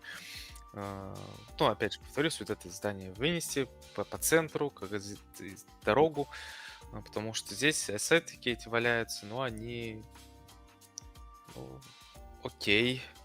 Ну, вот можно было заменить. Опять же, вот этот шот, весь свет падает на Будду, и он к краю зажат. Можно было бы его сдвинуть плюс-минус вот в эту треть. Да, в треть. И тогда бы немножко по-другому все заиграло, и плюс-минус композиция бы работала. А здесь мало того, что Будда подсвечен, он еще зажат деревьями, которые прям вот акцентируют на нем внимание. Вот это все надо было бы сдвинуть туда чуть-чуть левее. Тогда бы сработало. Касательно этого шота, нет света. Вот здесь вот света нет. Здесь все находится в тени. Нужно было подсветить либо крышу, а лучше, чтобы свет падал бы как-нибудь вот сюда на ступеньки, чтобы подсвечивало именно вход. Потому что у нас центральная, у нас всегда повествовательная история, у нас дорога — это самый простой язык показать движение, куда направление, куда зрителю смотреть, взгляд, чтобы падал. И у нас тут есть дорога дальше, но она не подсвечена никак. У нас все одинаково темненькое. Светом выделить, и сразу бы живости придало бы этой шоту. Кстати, между прочим, вот этот шот один из самых, я бы сказал, ну, по композиции, самый такой вот плюс-минус нейтральный. Такой фреймированный. Да, что вот здесь, да, она здесь тоже прикольно, но здесь проблема со светом и с плановостью.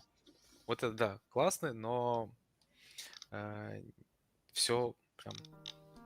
Тут можно было бы левую часть выбрать, например, да, немножко сместить, потому что Да. там за вот этой каменной там, структурой там есть пространство, а она ее прям сбивает на переднем плане стоит. Ну вот тут вот референс есть, вот здесь вот прям хорошо вот. Здесь репетативность показана просто. Да, репетативность в дорогах, она куда туда уводит. У нас основной акцент вот здесь вот на светлом месте, потому что тут свет и тень. У нас тоже как равность главный, так и свет с тенью у нас главное. Поговорили немножко. Они достаточно стилизованы. Серег, ты что-то пропадать начал, по-моему. Да. Исчезать. А сейчас? Вот, сейчас Нормально? Да. Короче, они, ассетики, достаточно по текстурингу стилизованные. Не хватает им проработки помимо рафнуса, что это прям всегда за скобки мы можем вынести, и диффуза. Все достаточно ровное, все без деталек, особенно вот если смотреть на эти части, они чисто за счет геометрии вывозят, но не за счет текстур. Там всего к Камни. время. Все, я сейчас к концу подхожу чуть-чуть. Камни. Они тоже... На них не хватило текселя.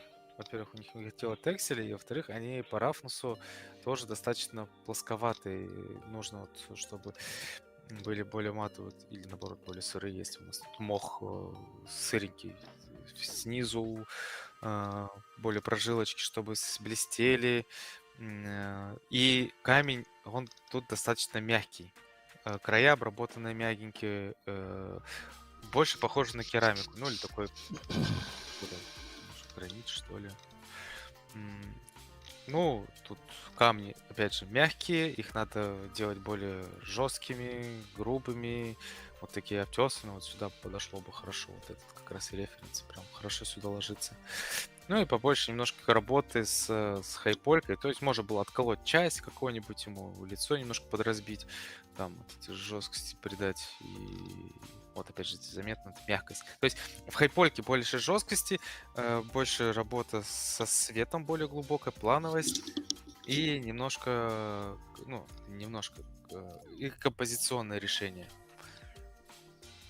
И рафнес. Это, наверное, вот это вот подытожу. Да, круто, Так-то кстати. еще можно было разбирать. Что? Что ты говоришь? Так-то еще можно было бы немножко разбирать. Но А, времени ну уже. да. Тут, кстати, момент, да, потому что автор писал, что статуя Будды была сгенерирована в Надо Банана и Хуняне. Вот, обработка в ZBrush и блендере. Сваленное дерево костра взято с Да-да-да. фаба. Вот, да, если у вас это как бы абсолютно нормально, то, что там яишку используете и берете готовые какие-то ассеты с фаба, да, вы про это пишите, но важно вот эти именно художественные композиционные штуки применять, вот, потому что вы можете делать там быстро ассеты как-то, или там какие-то блокауты в яишке, но надо все равно потом понимать, да, что за материал вы используете, как вы его показываете, какими средствами, там, как вы это допиливаете, все, да, потому что, ну, и все равно за вас, грубо говоря, вот то, что вы хотите показать, да, общий контекст локации, она учитывать не будет. Это просто отдельный ассет. Вот же плюс-минус нормально со светом-то было. Ну, там как будто надо еще немножечко дотянуть. Ну, лучше, чем Да. финальный вариант. Так, ладно. Булат, тебе удачи с следующими локациями. Старайся Да, но в целом учитывать. Да. атмосфера утреннего весны, утренней весны передана после. Я не знаю. Всё, Вечерней зимы. мы поплыли. Да. Лёш, у тебя как раз последняя эта штука осталась. Вот. И после Да. этого у меня останется последняя локация, и все, и мы на этом закончим. Отлично. Мы видели уже этого гостя, и я говорю сейчас не про Кирилла Рыбака, а я говорю про эту камеру. В прошлый раз она присутствовала в фидбэк-сессии. Ну что ж, продолжим. Никогда не переведется фидбэк на подобные ассеты, наверное. Смотрите, я, наверное, сразу скажу такую вещь. Если вы, ну, это мое личное, опять же, может, мнение, если вы упарываетесь в то, что вы хотите сделать сет под реализм, причем вполне конкретный сет, конкретный девайс, ждите, что вам навалят за воротник за каждую детальку, в которой вы промахнетесь. Потому что, как бы, сделано, ну, прям, мне, ну, то есть мне нравится, формы все практически там выдержаны. В целом свет на рендерах прикольный. Мне нравится большая часть света. Где-то можно было еще доработать. То есть, допустим, вот на ракурсе, который немножко уже идет в поворот, да, как будто не хватает еще дополнительных там, может быть, источничка, который бы, допустим, не затенял настолько сильно вот эту всю часть, да, потому что, допустим, на самом деле внутри вот этого объектива там есть еще надписи. Я тоже делал свою домашку. Вот, соответственно, это просто когда у вас есть реальный ассет, соберите максимальное количество рефов, проанализируйте, исследуйте, потому что, допустим, вот на этой камере, конкретно на этой камере, все вот эти вот болтики, они имеют вполне себе конкретную структуру изготовления. Они имеют концентрическую еще вот эту вот спиральку, потому что их там вот вытащивали. Они очень навряд ли делаются из металла, который имеет сверху напыление, а скорее всего делается либо из какой-нибудь цельной латуни, либо из цельного там еще какого-нибудь никеля, и который при работе отверткой, он еще довольно мягкий металл, он начинает там скалываться, крошиться, и он вряд ли обкрошится именно вот так вот, как облетит краска, а он получит свои повреждения больше от того, что его туда-сюда закручивают, раскручивают. А в те времена закручивали, раскручивали все довольно часто.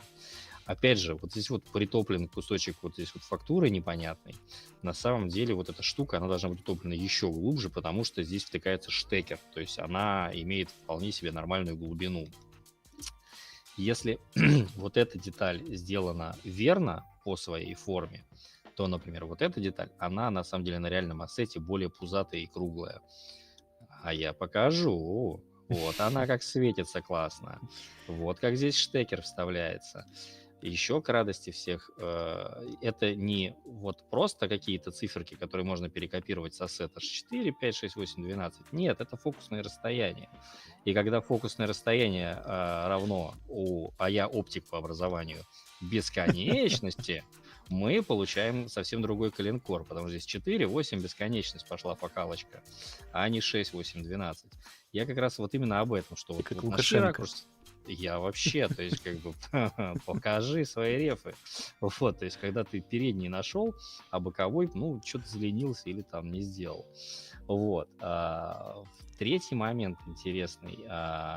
По износу. То есть здесь очень классная цветовая гамма взята, мне нравится, это всегда выигрышно, вот это золотистый, коричневый, бежевый, приятные всегда Элитный. вещи. Да, можно пойти дальше, да, например, то есть, допустим, вот я нашел реф, смотрите, как она износилась, потому что это рабочий элемент, его постоянно щелкают. Вот это было с напылением сделано. А, сейчас скажет, вот смотри, видишь, вот же здесь внутри просвечивает светлое. Ну, ладно, хорошо, так и быть. Вот, ладно. Все, выиграли. Вот, но посмотрите сюда, вот здесь вот эти концентрические штуки, вот они, допустим, сколы, вмятины. Плюс вот здесь вот, да, собирается вот эта вот всякая грязь, потому что это что? Это крутит, постоянно вертит, в это вообще смотрит, это объектив. Вряд ли здесь нужно это дожимать, чтобы это смотрелось не как будто пыль туда насела, а как будто если ты крутишь, там на самом деле остатки сальных желез человеческих остаются в этих и накапливаются эти загрязнения. Опять же, вся вот эта пыль на верхней части, она вряд ли здесь появится, потому что это как раз максимально используемая часть, максимально протирающаяся сверху и так далее и тому подобное. Вот это сделано богически. Мне так нравится вот это затемнение с светлыми каймами и вот это вот выход прям, ну, мне очень нравится. Очень классные есть детали. Из вот этих двух вариантов мне, на самом деле, больше нравится вот этот более такой замызганный, грязный вот этот вариант такой, вот этот потрескавшейся кожи. Он как-то сюда смотрится в тему. Хотя, на самом деле, на реальных ассетах такого никогда в жизни не применялось, насколько я понял. Но он здесь смотрится хорошо. Вот этот, ну, менее выигрышно, потому что на самом деле там заливался какой-то типа или пластик или какой-то кожзам специфический. Особенно вот эта вот тема, когда у тебя есть фактура кожи, с которой внутри спорит еще дополнительный рисунок. Еще 10 раз подумать надо, стоит или не стоит это делать.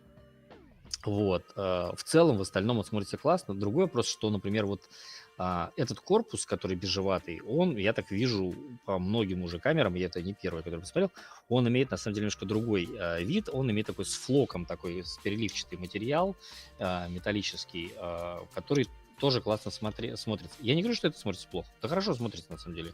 И в целом, по всему этому wear здесь, wear and tear, он очень даже классный. То есть ничего не могу сказать. Прикольный. Но если мы опираемся на ассеты, которые были, он там применяется другой. Вот эту Деньги. штучку можно чуть под углом немножко повернуть, да, не просто горизонтально ее оставить. Здесь все повернул, эту можно тоже чуть докрутить. Да, ну и опять же, износ металла, вот этот вот, когда делается просто по гранжам, по эджу, я бы тоже его немножко доработал. Сделал более либо конкретным, понятным по каким-то определенным местам. Вот так вот просто по курватуре сандалить гранжом не кошерно. Вот. Леш, там В если целом, что, по времени. да-да-да, целом. все. Я уверен, что вот эта деталька здесь наверняка тоже есть. Просто мы ее пока в ракурсах не видим. Вот эта петелечка такая. Она наверняка там присутствует.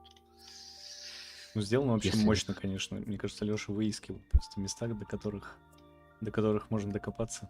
Раз уж был Сделано фидбэк. красиво, сделано очень классно, но это же фидбэк-сессия, правильно Да, я понимаю? естественно, конечно. Вот, то есть, мне нравится, то есть я такой смотрю, блин, вообще глаз радуется, очень классно, то есть я первое, на что обратил внимание, это вот на вот эти вот гранжи, которые мне сразу в глаза бросились, и вот на эту пыль, которая сверху, вот на эту часть, вот на это обратил внимание, там меня даже не столько смутили вот эти штуки, хотя они, конечно, чуть по-другому как-то обкалываются, хайда, что чуть-чуть не хватает, ну капельку, знаешь, где-то его нет совсем, где-то его Мгм. слишком жирно, во всем важен баланс. Вот. А тут, когда я начал уже искать всякие рефы, я начал рефы искать, смотрю, ну все, приехали. Так, Вот. у нас осталась последняя работа, эта локация. Она в состоянии випа находится. Сейчас я ее все-таки выведу тоже. Я думаю, видеть вы ее будете все, так или иначе. Так или иначе. Вот. Мне на самом деле сейчас уже нравится, как... то есть я на крупные форумы смотрю, я их чувствую, да, и мне нравится, в какую сторону все это двигается. Вот. Единственное, наверное, хотелось бы, ну вот из тех ракурсов, которые я там нашел, тут что хотелось бы? Везде чувствуется вот эта рваность у крыши, вот, и хотелось бы, наверное, сделать какой-то контраст, вот если уж набирать там определенное количество кадров, да, которые на ArtStation выставлять.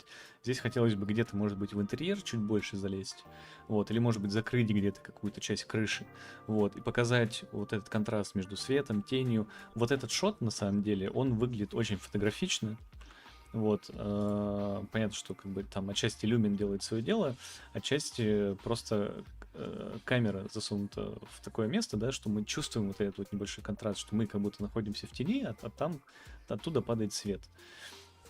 Вот таких вот ракурсов немножко не хватает. Потом, если идти к ракурсу, возможно, он будет основным.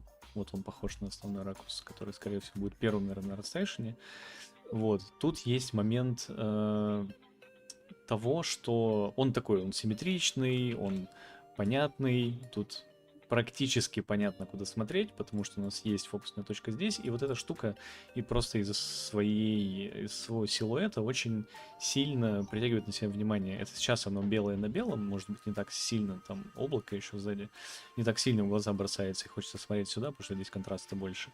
Вот, но когда все это затекстурится, тут, ну, текстурингом очень легко убить классную геометрию. Вот. Поэтому тут надо быть осторожным, тут надо подумать, как поработать со светом, да, и на что сделать акцент. Может быть, убрать статую, может задвинуть ее дальше, может ее сделать темнее, да. В общем, здесь надо с вниманием поработать. Этот шот потенциально может быть очень классным. Вот. Главное его не загубить и немножечко его дотянуть до состояния перфотка будет основной, локация будет в ночном свету, по концепту делаю.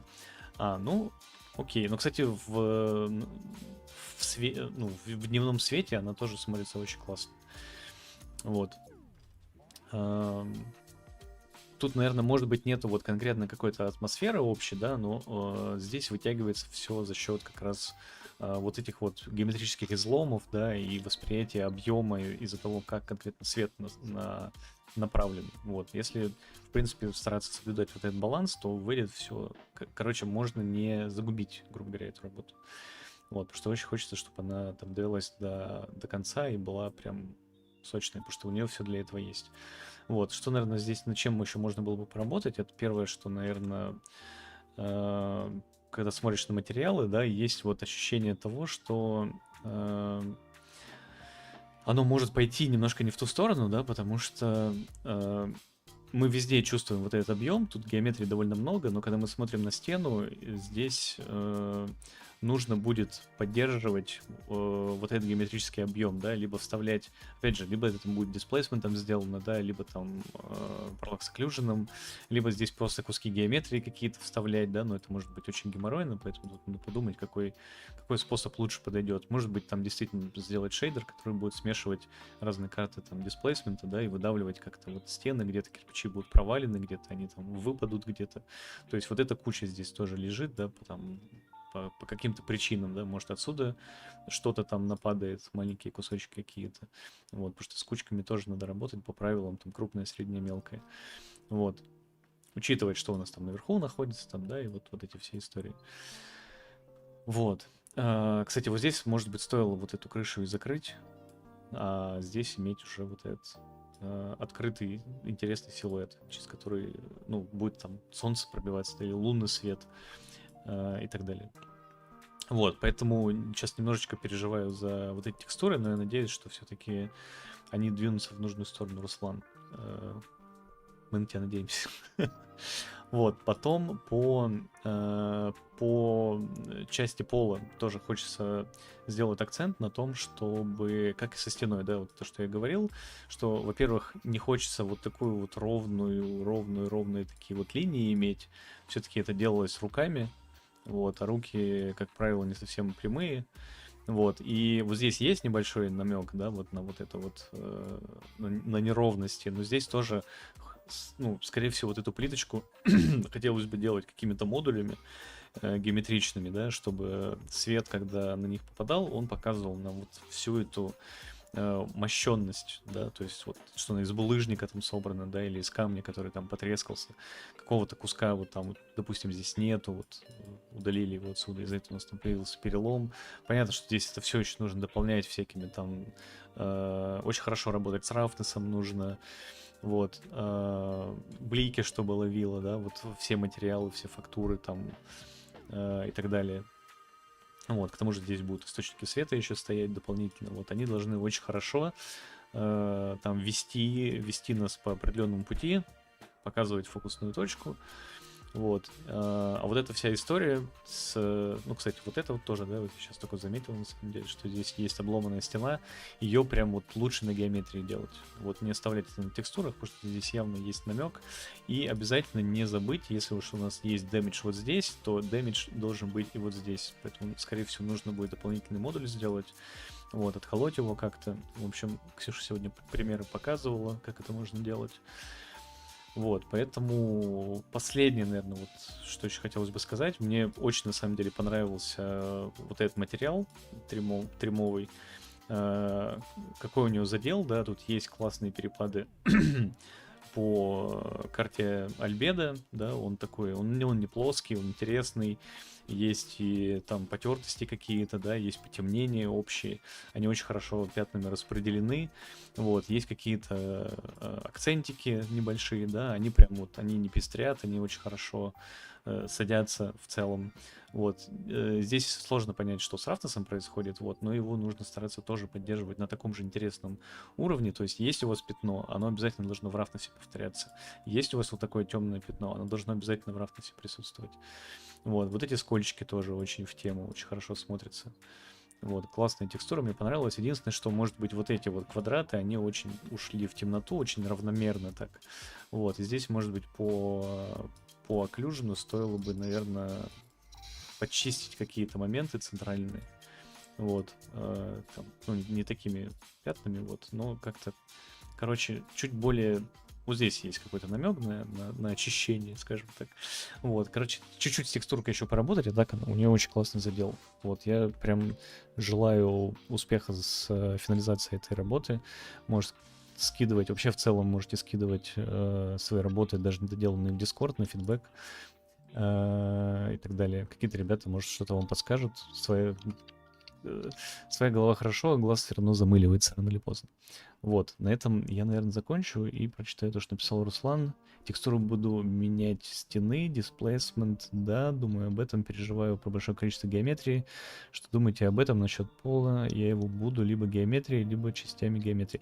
Не переживай за геометрию, потому что 50 на 50 примерно сейчас количество проектов, которые используют наниты и не используют наниты. Вот. Те, кто не использует наниты, хотят использовать наниты. Так вот скажем. Вот. Но это мое мнение, не знаю, может, ребята со мной не согласны. Вот, поэтому за геометрию... Не особо умеет в них работать. Что не умеет? А те, кто использует наниты, не особо всегда умеет с ними работать. Ну, есть такое, да. Не все умеют работать с нанитами. Вот. Поэтому, да, за количество геометрии не переживай, тем более для своего персонального проекта, включая наниты. Единственное, делай просто это... Вот совет по использованию нанитов, делай это там, где это оправдано. Не надо там пихать куча, там, не знаю, несколько миллионов полигонов там на колонну, да, в этом смысла никакого нету. Вот. Десимации всегда можно пройтись после ZBrush, вот, и оставить ее только в тех местах, где она действительно требуется.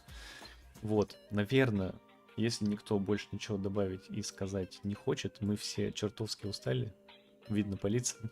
Сережа хоть и смеется. Леша смеется через боль. Домой еще идти. Да, еще домой. 10 двигаться. вечера, да. Сразу Поэтому- в бар можно. Сегодня не пятница еще. Поэтому Тем давайте более. будем заканчивать. Ребят, в следующем году фидбэк-сессия повторится. Я загадывать пока не буду, но постараемся на долго ее не оттягивать.